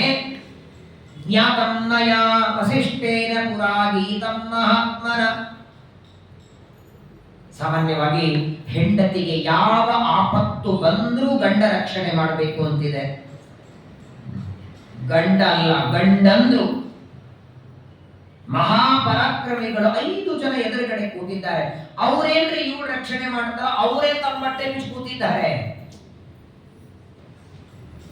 ತಾವು ಉಟ್ಟುಕೊಂಡ ವಸ್ತ್ರಗಳನ್ನೆಲ್ಲ ಬಿಚ್ಚಿಟ್ಟು ನಾರುಮಡಿಯನ್ನು ಉಟ್ಟುಕೊಂಡು ಕೂತಿದ್ದಾರೆ. ಏನಿದ್ರು ಸ್ತ್ರೀಯರಿಗೆ ಮಾನವೇ ದೊಡ್ಡ ಸಂಪತ್ತವರಿಗೆ. ಆಗ ನೋಡಿ, ದ್ರೌಪದಿಗೆ ನೆನಪಾದದ್ದೇ ಜಗನ್ನಿಯಾಮಕ, ಜಗದೋದ್ಧಾರ, ಅನಿಮಿತ್ತ ಬಂಧು, ಅನಂತಗುಣ ಪರಿಪೂರ್ಣನಾದಂತಹ ಪರಮಾತ್ಮನ ನೆನಪಾಯಿತು. ತುಂಬಿದ ಸಭೆಯೊಳಗೆ ಯಾವ ಭೀಷ್ಮರಿಗೆ ಕೈ ಮುಗಿಲಿಲ್ಲ, ದ್ರೋಣರಿಗೆ ನಮಸ್ಕಾರ ಮಾಡಲಿಲ್ಲ, ಯಾವ ಗಂಡಂದ್ರಿಗೆ ಬೇಡಲಿಲ್ಲ.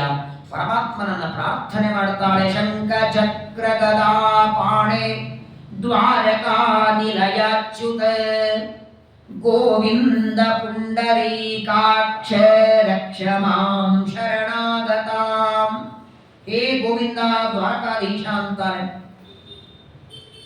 ದ್ವಾರಕೆಯಿಂದ ಹಸ್ತಿನಾವತಿ ಎಷ್ಟು ದೂರ ಇದೆ? ಎಲ್ಲಿ ಹಸ್ತಿನಾವತಿ, ಎಲ್ಲಿ ದ್ವಾರಕೆ, ಅಷ್ಟು ದೂರದಲ್ಲಿ ಒದರ್ತಾ ಇದ್ದಾಳೆ. ಹೇ ಗೋವಿಂದ, ಶಂಖ ಚಕ್ರ ಗದಾಪದ್ಮ ಧಾರಣ ಮಾಡಿದ ದ್ವಾರಕಾವಾಸಿಯಾದ ಹೇ ಅಚ್ಯುತ, ನಿನಗೇ ಶರಣಾಗತರಾಗಿ ಬಂದಿದ್ದೇನೆ ಸ್ವಾಮಿ, ರಕ್ಷಣೆ ಮಾಡು. ಹಾ ಕೃಷ್ಣ ದ್ವಾರಕಾವಾಸಿಂ ಕ್ವಾಸಿ ಯಾದವನಂದನ ಇಮಾಂ ಅವಸ್ಥಾಂ ಸಂಪ್ರಾಪ್ತಾಂ ಅನಾಥಾಂ ಕಿಮುಪೇಕ್ಷಸೆ. ಹೇ ದ್ವಾರಕಾವಾಸಿಂ, ದ್ವಾರಕೆಯಲ್ಲಿ ವಾಸ ಮಾಡಿದ ಕೃಷ್ಣ, ಯಾಕೆ ಇವತ್ತು ಬಿಟ್ಟು ಹೋದಿ ಅಂತಾಳೆ. ಎಷ್ಟು ಆಪತ್ತಿನಿಂದ ನನ್ನನ್ನು ರಕ್ಷಣೆ ಮಾಡಿದ್ದೆ ನೀನು.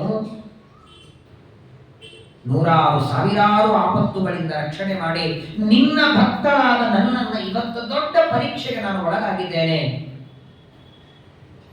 ಹೇ ಯಾದವನಂದನ, ಯದುಕುಲದಲ್ಲಿ ಅವತಾರ ಮಾಡಿದಂತಹ ಕೃಷ್ಣ, ಅನಾಥಳು ನಾನು. ನೋಡಿ, 5 ಜನ ಗಂಡಂದ್ರೆ ಇದ್ದಾಗಲೂ ದ್ರೌಪದಿ ಹೇಳ್ತಾಳೆ, ಅನಾಥಳು ನಾನು, ದೀನಳು, ನಿನಗೆ ಶರಣಾಗತರಾಗಿ ಬಂದಿದ್ದೇನೆ ಸ್ವಾಮಿ. ಗೋವಿಂದ ದ್ವಾರಕಾವಾಸಿಂ ಕೃಷ್ಣ ಗೋಪಿ ಜನಪ್ರಿಯ ಕೌರವ್ಯೇ ಪರಿಭೂತಾನಾಂ ಮಾಂ ಕಿಂ ಜಾನಾಸಿ ಕೇಶವ. ಹೇ ಪರಮಾತ್ಮ, ಇಷ್ಟು ದೊಡ್ಡದಾದ ಕೌರವರ ಸೈನ್ಯದ ಮಧ್ಯದೊಳಗೆ ನನ್ನನ್ನ ಒಂದು ಬಲಿಪಶುವಾಗಿ ಮಾಡುತ್ತಿದ್ದಾರೆ. ನೋಡಿ, ಯಾರೇ ಹಾರ ಹಾಕ್ತಿದ್ರು ತಲೆ ಕೊಡಬೇಡಿ. ಪಟ್ಟಿ ಕೈಯಾಗ ಹಾರ ಹಿಡಿದ್ರೆ ಸಾಕು, ಹಾಕ್ರಿ ಅಂತ ತಲೆ ಕೊಡಬೇಡಿ. ಯಾಕಂದ್ರೆ ಕೆಲವರು ನಿಮ್ಮನ್ನ ಸನ್ಮಾನ ಮಾಡಬೇಕು ಅಂತ ಹಾರ ಹಾಕ್ತಿರ್ತಾರೆ, ಕೆಲವರು ಬಲಿ ಕೊಡಬೇಕು ಅಂತ ಹಾರ ಹಾಕ್ತಿರ್ತಾರೆ. ಹಾರ ಎರಡಕ್ಕೂ ಹಾಕ್ತಾರೆ, ಹೌದೋ ಇಲ್ಲೋ? ಕುರಿಯನ್ನ ಬಲಿ ಕೊಡಬೇಕಾದ್ರೂ ಮೊದಲು ಹಾರನೇ ಹಾಕಿರ್ತಾರೆ. ಹಂಗ ಯಾರು ಹಾರ ಹಾಕ್ತಾರೆ ಅಂದಾಕ್ಷಣ ತಲೆ ಬಾಗ್ಬಿಡಿ. ಎಲ್ಲರೂ ಒಳ್ಳೆಯವರಿರಲ್ಲ. ನನ್ನವರು, ನನ್ನ ಗುರುಗಳು, ನನ್ನ ಪುರೋಹಿತರು ಅಂತ ದ್ರೋಣ ಭೀಷ್ಮರನ್ನೆಲ್ಲ ನಾನು ನಂಬಿದ್ದೆ. ತುಂಬಿದ ಸಭೆಯೊಳಗೆ ಎಲ್ಲರೂ ಕೂತ್ಕೊಂಡಿದ್ದಾರೆ, ನೋಡ್ತಾ ಇದ್ದಾರೆ, ಯಾರು ತಡಿತಾ ಇಲ್ಲ. ಗೋವಿಂದ ನಾರಾಯಣ, ಈ ಅವಸ್ಥೆಯಿಂದ ನೀನೇ ನನ್ನ ರಕ್ಷಣೆ ಮಾಡಬೇಕು. ಯಾಕಂದ್ರೆ ನಿನಗೆ ಶರಣಾಗತ ವತ್ಸಲ ಅಂತ ಹೆಸರಿದೆ. ರಮಾನಾಥ ನೀನು, ವ್ರಜನಾರ್ತಿ ನಾಶನ ಕೌರವಾಣಾಮವಗ್ನಾಂ ಮಾಂ ಉತ್ತರ ಜನಾರ್ದನ ಕೃಷ್ಣ ಕೃಷ್ಣ ಮಹಾಯೋಗಿನ್ ವಿಶ್ವಾತ್ಮನ್ ವಿಶ್ವಭಾವನ ಪ್ರಪನ್ನಾಂ ಪಾಹಿ ಮಾ ಗೋವಿಂದ ಕುರು ಮದ್ದೇವ ಸೀಧಿತಿಂ. 8 ಶ್ಲೋಕಗಳಿಂದ ಪ್ರಾರ್ಥನೆ ಮಾಡ್ತಾಳೆ ದ್ರೌಪದಿ.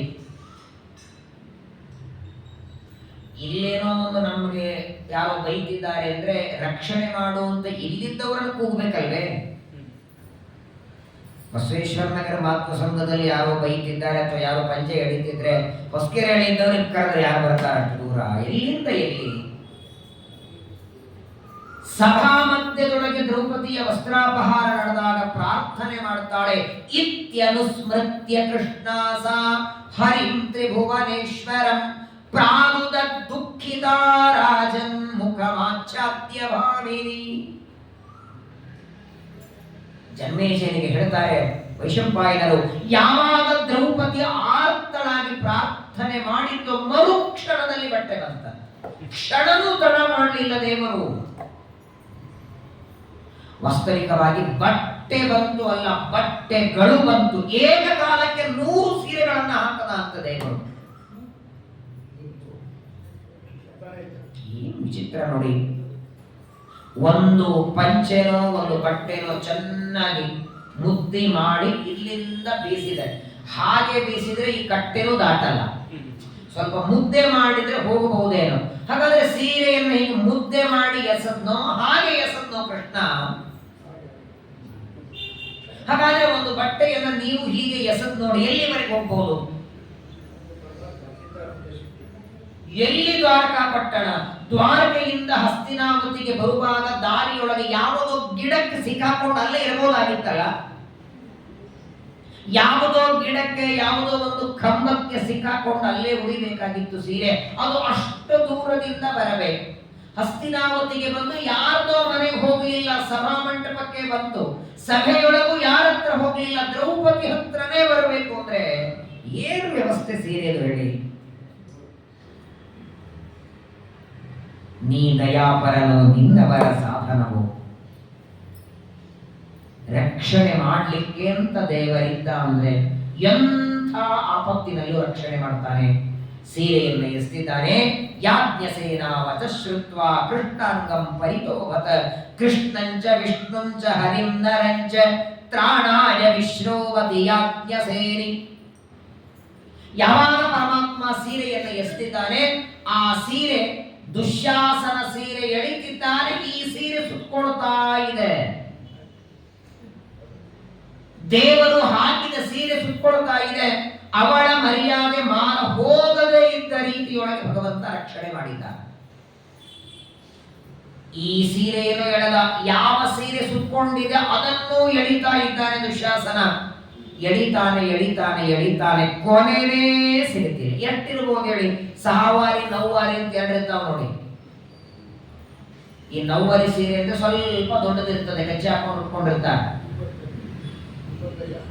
9 ಗಜ ಅಂತಾರೆ. 6 ಗಜ 9 ಗಜ. ಸತ್ಯಧ್ಯಾನ ತೀರ್ಥರ ಕಾಲದಲ್ಲಿ ಒಬ್ಬ ಹೆಣ್ಮಗಳು ಚಾತುರ್ಮಾಸ ಕೊಟ್ಟಿದ್ದ ಮಹಾಸಮಾರಾಧನೆ. ಸತ್ಯಧ್ಯಾನರು ತಮ್ಮ ಗುರುಗಳು ಮಹಾಸಮಾರಾಧನೆ ಮಾಡುತ್ತಿದ್ರು. ಅತ್ತೆ ಬೇಡ ಹೋಗ್ಬೇಡ, 1000 ಜನ ಇರ್ತಾರೆ ಅಂತ. ಸೊಸೆ ಇಲ್ಲ, 2 ದಿನ ಹೋಗಿ ಬರ್ತೀನಿ. ಆ ಸೊಸೆ ಹತ್ರ ಸೀರೆ ಇರಲಿಲ್ಲ. ಅತ್ತೆ ನಿಮ್ ಸೀರೆ ಕೊಡಿ ತಗೊಂಡು ಹೋಗ್ತೀನಿ ಅಂತ. ನಿನಗೆ ಹೋಗ್ಬೇಡ ಅಂತೀನಿ, ಸೀರೆ ಬೇರೆ ಬೇಕಾ?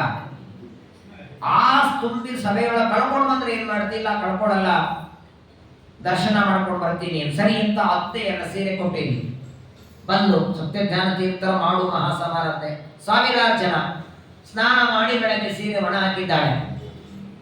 ರಾಮದೇವರ ಪೂಜೆ ಮುಗಿದ್ಮೇಲೆ ಸೀರೆ ತಗೊಳ್ಬೇಕು ಅಂತ ಹೋದ್ರೆ ಕೃಷ್ಣಾರ್ಪಣ. ಅಲ್ಲ ಬರೀ ಪಂಚನೆ ತಗೊಂಡ್ರೆ ಅನ್ಕೋಬೇಡಿ, ಸೀರೆನೂ ತಗೊಂಡಿರ್ತಾರೆ. ಕೆಲಸಕ್ಕೆ ಬರ್ಲಿ ಬಿಡ್ಲಿ ತಗೋಬೇಕಟ್ಟೆ. ಆ ಸೀರೆ ಎಲ್ಲಿ ಒಣ ಹಾಕಿತ್ತು ಆ ಹೆಣ್ಮಗಳಿಗೆ ಸಿಗಲಿಲ್ಲ. ಎಲ್ಲ ಕಡೆ ಹುಡುಕಿದ್ದಾಳೆ. ಯಾರಿಗೆ ಕೇಳ್ತೀರಿ? 1000 ಜನ ಎಲೆ ಮೇಲೆ ಕೂತಿದ್ದಾಳೆ. ಪಂಕ್ತಿಯೊಳಗೆ ಬಡಿಸಿದ್ದಾರೆ ರಾಮದೇವರ ಪ್ರಸಾದ, ಕೃಷ್ಣಾರ್ಪಣ ವಸ್ತು ಅಂತಾರೆ. ಊಟ ಮಾಡೋದು ಬಿಟ್ಟು ದಡ ದಡ ದಡ ಅಳತಾ ಕೂತಿದ್ದಾಳೆ. ಸೀರೆ ಕಳೆದದ್ದಕ್ಕಲ್ಲ, ಮನೆಗೆ ಹೋದ್ರೆ ಮಂಗಳಾರತಿ. ಅತ್ತೆ ಸೀರೆ ಬೇರೆ ತಂದಿದ್ದಲ್ಲ, ಹೋಗ್ಬೇಡ ಅಂತ ಹೇಳಿದ್ರು ಬಂದಿದ್ದು, ಸೀರೆ ಒಯ್ಬೇಡ ಅಂದ್ರು ಬಂದಿದ್ದು. ಸತ್ಯಧ್ಯಾನ ತೀರ್ಥರು ದಕ್ಷಿಣೆ ಕೊಡ್ತಾ ಬಂದ್ರೆ ಆ ಹೆಣ್ಣು ಮಗಳು ಅಳೋದನ್ನ ನೋಡಿ ಸ್ವಲ್ಪ ಮುಂದೆ ಹೋಗಿ ದಿವಾನ್ರಿಗೆ ಕಳಿಸ್ತಾರೆ. ಅವ್ರು ಯಾಕೆ ಅಳ್ತಾ ಇದ್ದಾರೆ ಕೇಳ್ಕೊಂಡು ಬಾ. ಹೋಗಿ ದಿವಾನ್ರು ಕೇಳಿದ್ರು, ಹೀಗೆ ಅತ್ತೆ ಸೀರೆ ತಂದಿದ್ದಂತೆ, ಅದೆಲ್ಲ ಒಣ ಹಾಕಿದ್ದ ಕಳೆದು ಹೋಗಿದೆ, ಅದಕ್ಕೆ ಮನೆಗೆ ಹೋಗೋದು ಹೇಗೆ ಅಂತ ಅಳ್ತಿದ್ದಾಳೆ. ಇನ್ನೂ ಪಂಕ್ತಿಯೊಳಗೆ ದಕ್ಷಿಣೆ ಕೊಡ್ತಿದ್ದಾರೆ. ಈ ಪಂಕ್ತಿ ಕೊನೆಯಾಗೋದ್ರಾಗ ರೇಷ್ಮೆ ಸೀರೆ ನನ್ನ ಕೈ ಬರಬೇಕು ಅನ್ನೋ ಸತ್ಯಧ್ಯಾನ. ಅವ್ರ ಆಜ್ಞೆ ಅಂದ್ರೆ ಆಜ್ಞೆ. ಅವ್ರು ಇನ್ನೂ ದಕ್ಷಿಣೆ ಕೊಟ್ಟು ಮುಗಿಸಿಲ್ಲ. ಅಂಗಡಿಗೆ ಹೋದ, ಆ ಅಂಗಡಿ ಅವನನ್ನು ಎಬ್ಬಿಸಿ ತಕ್ಷಣದಲ್ಲಿ 2 ರೇಷ್ಮೆ ಸೀರೆಯನ್ನ ತರಿಸಿ ಸತ್ಯಧ್ಯಾನ ತೀರ್ಥರು ಅದರ ಮೇಲೆ ದಕ್ಷಿಣೆಗೆ ಇಟ್ಟು ಉಡಿಗೆ ಹಾಕಿದರಂತೆ. ರಾಮದೇವರ ಸನ್ನಿಧಾನ ಬಂದಾಗ ಯಾರು ಅಳತಕ್ಕದ್ದಲ್ಲ, ಸೀತಾರಾಮರ ಸನ್ನಿಧಾನಕ್ಕೆ ಬಂದ್ರೆ ಅಳತಕ್ಕದ್ದಲ್ಲ. ಈ 2 ಸೀರೆ ತಗೋಂತ ಉಡಿಗೆ ಹಾಕಿ ಹೋಗ್ಬಿಟ್ರ. ಸತ್ಯಧ್ಯಾನರ ಕೊಡೋ ರೀತಿನೇ ಬೇರೆ ಇತ್ತು. ಈ ನಾಣ್ಯಗಳನ್ನೆಲ್ಲ ದಕ್ಷಿಣೆ ಕೊಡಬೇಕಾದ್ರೆ ಒಂದು ತಟ್ಟಿಯೊಳಗೆ ತಂದಿರ್ತಾರೆ, ಬಂಗಾರ ತಟ್ಟೆ. ಬಂಗಾರ ತಟ್ಟಿಯೊಳಗೆ ಸತ್ಯಧ್ಯಾನ ಕೊಡಬೇಕಾದ್ರೆ ಆ ತಟ್ಟಿ ಜಾರಿ ಒಬ್ಬ ಗೃಹಸ್ಥರ ಎಲೆಗಳು ಬಿತ್ತು. ನಮ್ಮಂತವರಾಗಿ ತಗೊಂಡು ಬನ್ನಿ ಅಂತಿದ್ವಿ. ಸತ್ಯಧ್ಯಾನ ರಾಮದೇವ್ ಅವರಿಗೆ ಕೊಡಬೇಕು ಅನ್ಕೊಂಡಿದ್ದಾರೆ, ತಗೊಂಡು ಹೋಗಿ ಅಂತ ಅವನಿಗೆ. ನಿತ್ಯ ಪರಮಾತ್ಮನ ರಕ್ಷಣೆ ನಿಜವಾಗಿ ನಾವು ನಿತ್ಯ ಒಂದು ಸೀರೆ ಅಥವಾ ಒಂದು ಧೋತ್ರ ಉಡುವಾಗ ಈ ಕಥೆ ನೆನಪಾದರೂ ಸಾಕು ನೋಡಿ. ಇವತ್ತು ನಮ್ಮ ಮಾನ ಮುಚ್ಚೋದಕ್ಕೆ ದೇವರು ಬಟ್ಟೆ ಕೊಟ್ಟಿದ್ದಾನೆ. ಅವತ್ತು ದ್ರೌಪದಿಯ ಮಾನ ಮುಚ್ಚಿ ತುಂಬಿದ ಸಭೆಯೊಳಗೆ ಅವರ ರಕ್ಷಣೆ ಮಾಡದ. ಇವತ್ತು ನಮ್ಮ ನಿಮಗೂ ದೇವರು ಬಟ್ಟೆ ಕೊಟ್ಟಿದ್ದಾರೆ ನೋಡಿ. ನಾವೇನ ದೇವರ ಪೂಜೆಯೊಳಗೆ ದೇವರಿಗೆ ವಸ್ತ್ರ ಅಂತ ಕೊಡ್ತೇವಲ್ಲ, ಏನಂತ ಹೇಳಿ, ನಮಗೆ ದೇವರು ಬಟ್ಟೆ ಕೊಟ್ಟಿದ್ದಾನೆ ಅಂತ ಉಪಕಾರದ ಸ್ಮರಣೆ. ನೋಡಿದರೆ ನಮ್ಮ ಉಟ್ಕೊಳ್ಳಿಕ್ಕೆ 9 ಗಜದ ಸೀರೆ ಬೇಕು, 7 ಮೊಳದ ಧೋತ್ರ ಬೇಕು. ಅವನ ವಸ್ತ್ರ ಎಷ್ಟಿರ್ತದೆ? ಇಷ್ಟೇ. ಅದರಲ್ಲಿಯೂ ಪರವಾಗಿಲ್ಲ, ಮನೆಯೊಳಗೆ ದೇವರ ಪೂಜಾ ಮಾಡ್ತಿದ್ರೆ ದೇವರ ವಸ್ತ್ರದಿಂದ ಹೊರಸ್ತಾರೆ. ಯಾತ್ರೆ ಹೋದಾಗ ನೋಡ್ಬೇಕು. ನೈಮಿಷಾರಣ್ಯದಲ್ಲಿ ನಮ್ಮ ಮುರುಳಿಯಾಚಾರ್ಯ ಪೂಜಾ ಮಾಡ್ತಿದ್ರು, ನೋಡಿರಲ್ಲ. ಅವ್ರದೇ ಕರಿ ಪಂಜಾಬ್ ಶಾಲಿಗ್ರಾಮ ಮಹರ್ಷಿ ಇಟ್ಟು ಬಿಡ್ತಿದ್ರು.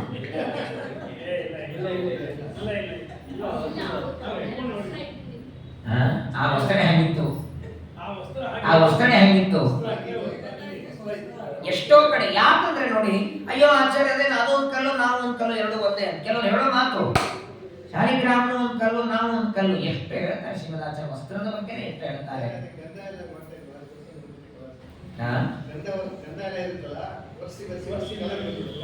ಹಾಗಾಗಿರ್ತದೆ ಅಲ್ಲ. ಅಟ್ಟಕ್ಕೂ ಗಂಧ ವರಿಸಿ ಅಂಗಾರ ವರಿಸಿ ಅದೇ ಮಡಿ ಬರೋದು. ಬೆಳ್ಳಿ ಪಂಚೆ ಮಡಿ ಬರಲ್ಲ. ನೋಡ್ಬೇಕಾದ್ರೆ ಬೆಳ್ಳಗಾದ ಪಂಚೆ ಉಟ್ಕೊಂಡು ನೀವು ತೊಯಿಸ್ಕೊಂಡು ಒದ್ದಿ ಉಟ್ಕೊಂಡು ಬಂದು ನಿಮ್ಮ ಮಡಿ ಅನ್ನಲ್ಲ. ಅದೇ ಕರಿ ಪಂಚೆ ಉಟ್ಕೊಂಡು ಬಂದು ಹೆಸರು ಆಚಾರ ಮಡಿ ಬಂದ್ರು ಅಂತಾರೆ, ಬಿಡು ಅಂತಾರೆ. ಆ ಕರಿ ಪಂಚೆಗೆ ಮಡಿ ಮೈಗಿರೋದು. ವಸ್ತ್ರ ಹಾಕಿದ್ದಾರೆ ದೇವರು. 3 ವಸ್ತ್ರಗಳ ಏಕಕಾಲಕ್ಕೆ ಎಳಿತಾನೆ ಎಳಿತಾನೆ ಎಳಿತಾನೆ. ಎಷ್ಟು ಎಳೆದರೂ ದ್ರೌಪದಿಯನ್ನ ಪೂರ್ಣವಾಗಿ ಸಂಪೂರ್ಣ ವಸ್ತ್ರದಲ್ಲಿ ಸಾಧ್ಯವಾಗಲಿಲ್ಲ. ತಥೋ ಹಾಲಾಹಲ ಶಬ್ದ. ಸಭೆಯೊಳಗೆ ದೊಡ್ಡ ಶಬ್ದ ಶುರುವಾಯಿತು. ಏನಿದು ಅಂತಾರೆ. ಯಾರು ಹಾಕಿದ್ದು, ಎಲ್ಲಿಂದ ಬಂತು, ಹೇಗಾಯಿತು? ತಕ್ಷಣದಲ್ಲಿ ದುರ್ಯೋಧನ ದುಶಾಸನ ಇಬ್ಬರೂ ಕೂಡ ಆ ಆಶ್ಚರ್ಯ ಘಟನೆಯನ್ನು ನೋಡುತ್ತಾರೆ. ಸೀರೆಯನ್ನು ಬಿಟ್ಟು ಬಿಟ್ರಂತೆ. ಆದರೆ ಇಷ್ಟೇ ಆಗಿದ್ದು ನೋಡಿ, ದ್ರೌಪದಿಯ ವಸ್ತ್ರಾಪಹಾರ ಆಗಿ ಮರುಕ್ಷಣದಲ್ಲಿ ಜೋರಾಗಿ ಕೆಂಡದ ಮಳೆ ಬೀಳಿಗೆ ಶುರುವಾಯಿತು. ನೀರಿನ ಮಳೆ ಅಲ್ಲ, ಕೆಂಡದ ಮಳೆ. ದೂರ ದೂರದಲ್ಲಿ ನರಿ ನಾಯಿಗಳು ಒದರುತ್ತಾ ಇವೆ. ಘೋರವಾದ ಉತ್ಪಾತಗಳು, ಒಮ್ಮಿಂದೊಮ್ಮೆ ರಕ್ತದ ವಾಂತಿಗಳು. ಇದಕ್ಕೆಲ್ಲ ಅಪಶಕುನ ಅಂತಾರೆ. ನಾವು ಕೆಲವೊಂದು ನಂಬ್ತೇವೆ, ನಂಬಲ್ಲ. ದೇವರು 2 ಇಟ್ಟಿದ್ದಾನೆ, ಶಕುನ ಅಪಶಕುನ. ಮನೆಯಿಂದ ಹೊರಗೆ ಹೋಗ್ತಿದ್ರೆ ಒಂದು ಬೆಕ್ಕು ಅಡ್ಡ ಬಂದ್ರೆ, ಯಾಕೆ ಬೆಕ್ಕಲ್ಲೂ ದೇವರೇ ಇದ್ದಾನಲ್ಲ ಇಲ್ವಾ? ಅದೇ ಆಕಳ ಅಡ್ಡ ಬಂದ್ರೆ ಓ ಪರಮ ಶುಭ ಅಂತೀರಿ. ಟೀಕಾರ ಸುಧಾದಲ್ಲಿ ಹೇಳ್ತಾರೆ, ಒಬ್ಬ ಬ್ರಾಹ್ಮಣ, ಒಬ್ಬ ಸುಮಂಗಲಿ ಸ್ತ್ರೀ ತಲೆ ಮೇಲೆ ಪೂರ್ಣ ಕುಂಭ ಹೊತ್ಕೊಂಡು ಹೊರಟಿದ್ರೆ, ನೀವು ಯಾವುದಾದ್ರೂ ಕೆಲಸಕ್ಕೆ ಹೋಗ್ತಿದ್ರೆ ಒಬ್ಬ ಹೆಣ್ಮಕ್ಳು ತಲೆ ಮೇಲೆ ಪೂರ್ಣ ಕುಂಭ ಹೊತ್ಕೊಂಡು ಬರ್ತಾ ಇದ್ರೆ ಬಲಕ್ಕೆ ಹಾಕೊಂಡು ಹೋಗಿ ನಿಮ್ಮ ಕೆಲಸ 100ಲ್ಲ 100ಕ್ಕೆ 100 ಪಟ್ಟು ಆಗತ್ತೆ. ಈಗ ಯಾರು ಹೋಗ್ತಾರೆ ಕುಂಭ ಹೇಳಿ? ದೇವರ ಮನೆಯೊಳಗೆ ನಳ ಬಂದಿವೆ. ಈಗ ಕನಿಷ್ಠ ಪಕ್ಷ ದೇವರ ಅಭಿಷೇಕದ ನೀರು ಒಂದು 10 ಹೆಜ್ಜೆಯಾದ ನಡ್ಕೊಂಡು ಹೋಗ್ಬೇಕಂತೆ, ಹೊತ್ಕೊಂಡು ಹೋಗ್ಬೇಕಂತಿದೆ. 10 ಹೆಜ್ಜೆಯಾದರೂ ಹೊತ್ಕೊಂಡು ಹೋಗಿ ಅಭಿಷೇಕ ಮಾಡಬೇಕು. ದೇವರ ಮನೆಯೊಳಗೆ ನಳ. ಈಗ ಸ್ವಲ್ಪ ಹೊತ್ತಾದ್ರೆ ಅವನ ತಲೆ ಮೇಲೆ ಚಾಲು ಮಾಡಿದ್ರೆ ಅಲ್ಲೇ ಅಭಿಷೇಕ. ಸೋಮಸೂತ್ರದಾಗೆ ಡೈರೆಕ್ಟ್ ಬಿದ್ದಿರ್ಬೇಕು. ಚಾಲು ಮಾಡೋದು ಆ ವರ್ಷಕ್ಕೋ ಅಂತ ಹೇಳೋದು ಅವನಿಗೆ, ಶವರ ಅವನಿಗೂ. ಇವತ್ತಿಗೂ ನೀವು ನೋಡಿ ಎಲ್ಲಾ ಸ್ವಾಮಿಗಳು ಮಾಡ್ತಾರೆ. ವಿಶೇಷವಾಗಿ ನಾನು ನೋಡಿದ್ದು ಹರಿದ್ವಾರದಲ್ಲಿ 2-3 ಬಾರಿ ಪೂರ್ಣ ನದಿಗೆ ತಾವೇ ಹೋಗಿ ಸ್ನಾನ ಮಾಡಿ ತಾವೇ ಕೊಡದಲ್ಲಿ ನೀರು ತಗೊಂಡು ಬಂದು ಮುನಿರಾಮದೇವರಿಗೆ ಅಭಿಷೇಕ ಮಾಡಿದರು. ಅದೇನ್ ಮತ್ತೆ ರಾಮನವಮಿ ಇರಲಿಲ್ಲ, ಇನ್ನು ಮುನಿರಾಮದೇವರಿಗೆ ಗಂಗಾ ನೀರು ಸಿಕ್ಕರೆ ಅಭಿಷೇಕ ಮಾಡಬೇಕು. ಭಗವಂತನ ಪಾದಗಳಿಗೆ ಹೊತ್ತುಕೊಂಡು ಹೋಗಿ ನೀರು ಹಾಕ್ಬೇಕಂತೆ, ಸ್ವಲ್ಪ ಆದ್ರೂ ನಡಿಬೇಕಂತೆ.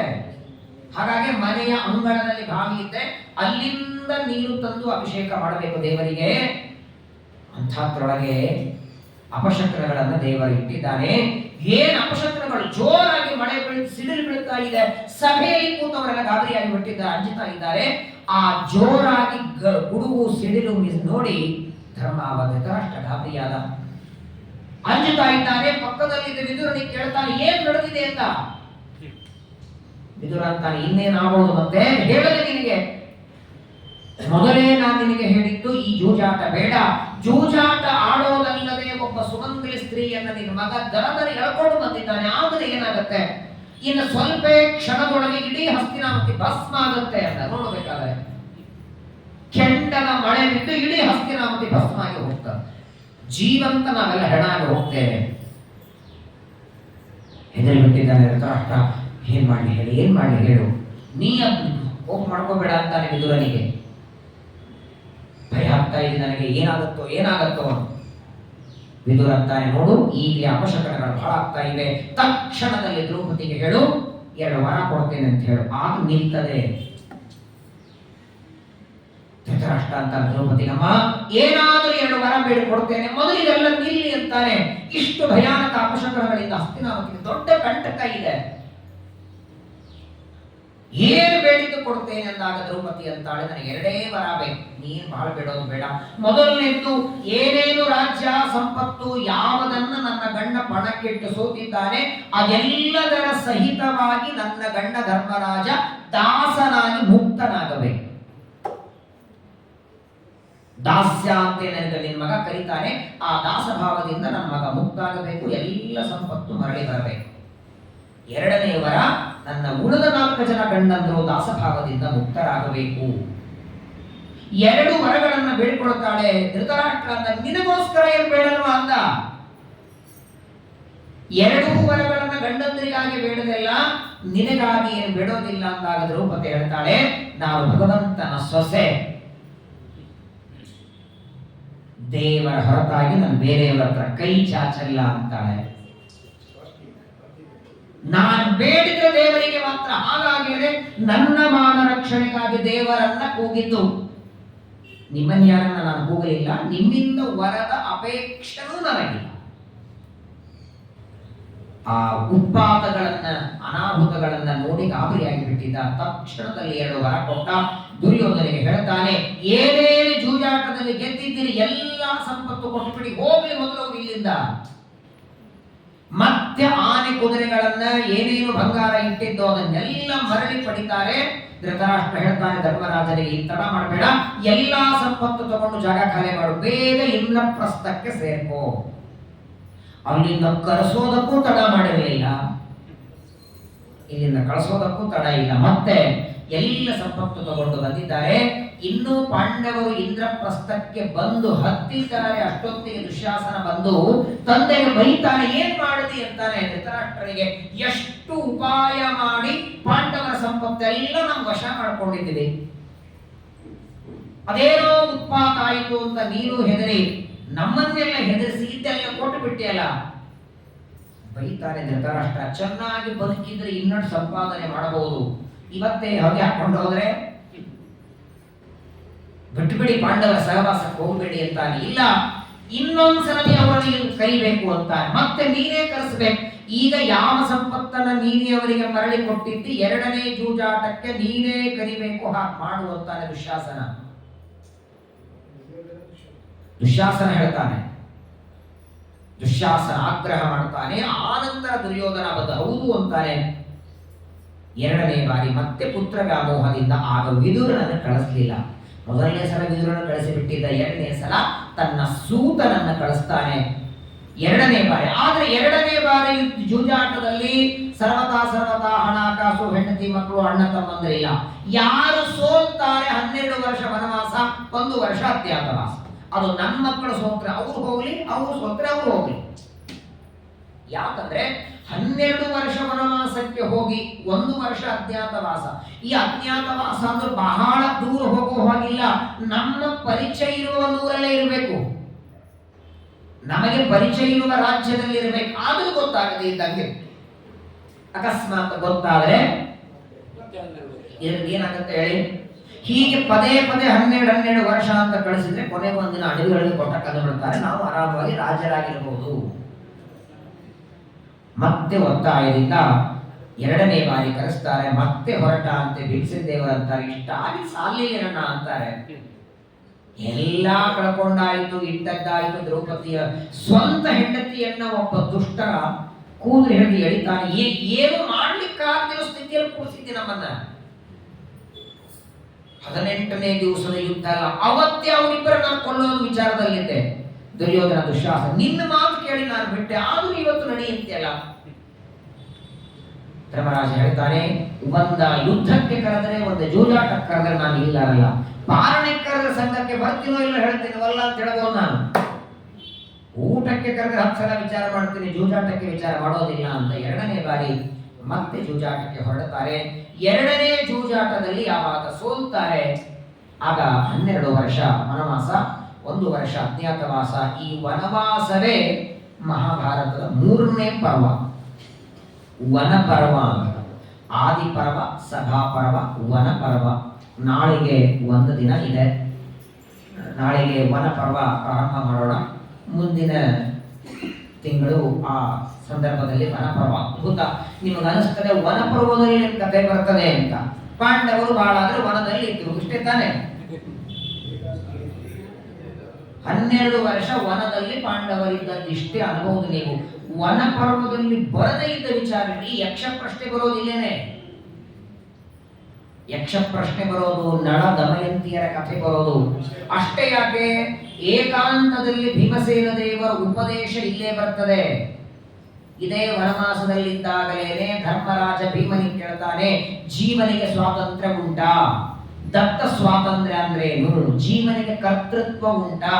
ದೇವರ ಅಧೀನವಾದ ಕರ್ತೃತ್ವ ಇದ್ದ ಮೇಲೆ ದೇವರೇ ಎಲ್ಲ ಮಾಡಿಸುವಾಗ ಪಾಪ ಪುಣ್ಯ ಜೀವನಿಗೆ ಯಾಕೆ? ಜೀವ ಕರ್ತೃತ್ವವಾದ ಅಂತಿದೆ, ದತ್ತ ಸ್ವಾತಂತ್ರ್ಯ ಅಂತಿದೆ.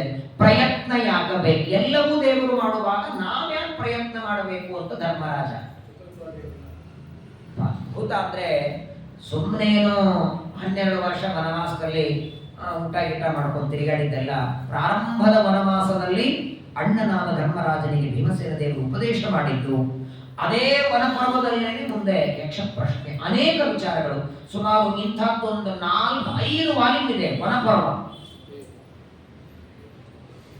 ಮಹಾಭಾರತದ ಅದ್ಭುತ ವಿಚಾರಗಳು. ಕೇವಲ ಮೇಲ್ನೋಟಕ್ಕೆ ಬರೀ ಕೌರವ ಪಾಂಡವರ ಜಗಳ ಅನಿಸ್ತದೆ.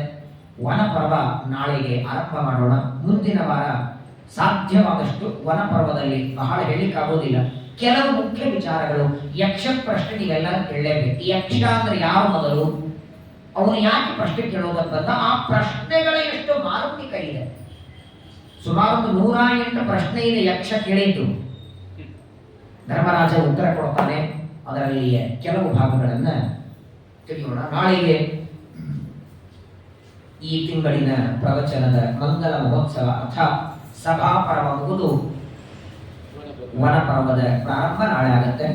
ನಾಳೆಗೆ ಈ 8 ದಿನಗಳಿಂದ ನಡೆದ ಪ್ರವಚನದ ಮಂಗಲ ಆಗುತ್ತೆ. ಮತ್ತೆ ಮುಂದಿನ ತಿಂಗಳು ಅದರ ಮುಂದಿನ ಭಾಗವನ್ನು ಶ್ರವಣ ಮಾಡೋಣ. ವಿಶೇಷವಾಗಿ ಇವತ್ತು ದ್ರೌಪದಿಯ ಮಾನ ರಕ್ಷಣೆ ಮಾಡಿದ ಒಂದು ಕಥೆಯನ್ನು ಕೇಳಿದ್ದೇವೆ. ಅನೇಕ ಹಾಡುಗಳಿವೆ ದಾಸರದು.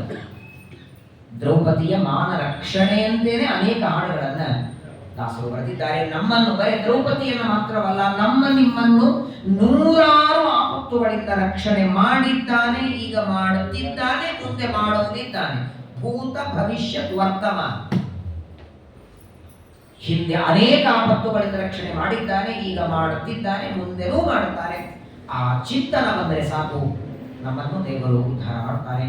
ಅಂತಹ ದ್ರೌಪದಿಯ ಭೀಮಸೇನ ದೇವರ ಪಾಂಡವರಿಗೆಲ್ಲ ಅನುಗ್ರಹ ಮಾಡಿದ ಕೃಷ್ಣ ನಮ್ಮ ನಿಮ್ಮ ಮೇಲೆ ಅನುಗ್ರಹವನ್ನು ಮಾಡಲಿ ಅಂತ ಪ್ರಾರ್ಥನೆ ಮಾಡಿ, ನಾಳಿಗೆ ವನಪರ್ವದ ಪ್ರಾರಂಭ. ಹೇಗೆ ಹೊರಟರು ವನಕ್ಕೆ? ಪಾಂಡವರು ಮಾತ್ರ ಹೊರಟರು, ಜೊತೆಗೆ ಯಾರಾದರೂ ಹೊರಟರು ವನಕ್ಕೆ? ಅರಣ್ಯಕ್ಕೆ ಹೋಗುವಾಗ ಏನೇನು ಪದಾರ್ಥ ತಗೊಂಡು ಹೊರಟರು, ಮೊದಲು ಎಲ್ಲಿ ಹೋದರು, ಆ ವಿಚಾರಗಳು ಮಹಾಪರ್ವದಲ್ಲಿ ಬರ್ತದೆ. ನಾಳೆ ದಿನ ಮತ್ತೆ ಶ್ರವಣ ಮಾಡೋಣ. ನಾಳೆಗೂ 5 ಗಂಟೆಯಿಂದ ಪ್ರವಚನ ಇರ್ತದೆ. ನಾಳೆಗೆ 6 ಗಂಟೆಗೆ ಮಂಗಲ ಮಹೋತ್ಸವ. ಈ ಒಂದು ವಾರದ ನಡುವೆ ಪ್ರವಚನ ಮಂಗಲ ಇರ್ತದೆ. ಶ್ರೀಕೃಷ್ಣ ಸರ್ವೇಂದ್ರಿಯ ಪ್ರೇರಕೇಣ ಶ್ರೀ ಪ್ರಾಣಪತಿ ನೇರಿತಃ ಯದಗೋಚ ಮಹಂತೇನ ಪ್ರೀಣಾಮ. ನಾಳೆಗೆ 12ನೇ ತಾರೀಕು ಪರಾಭವನಾಮ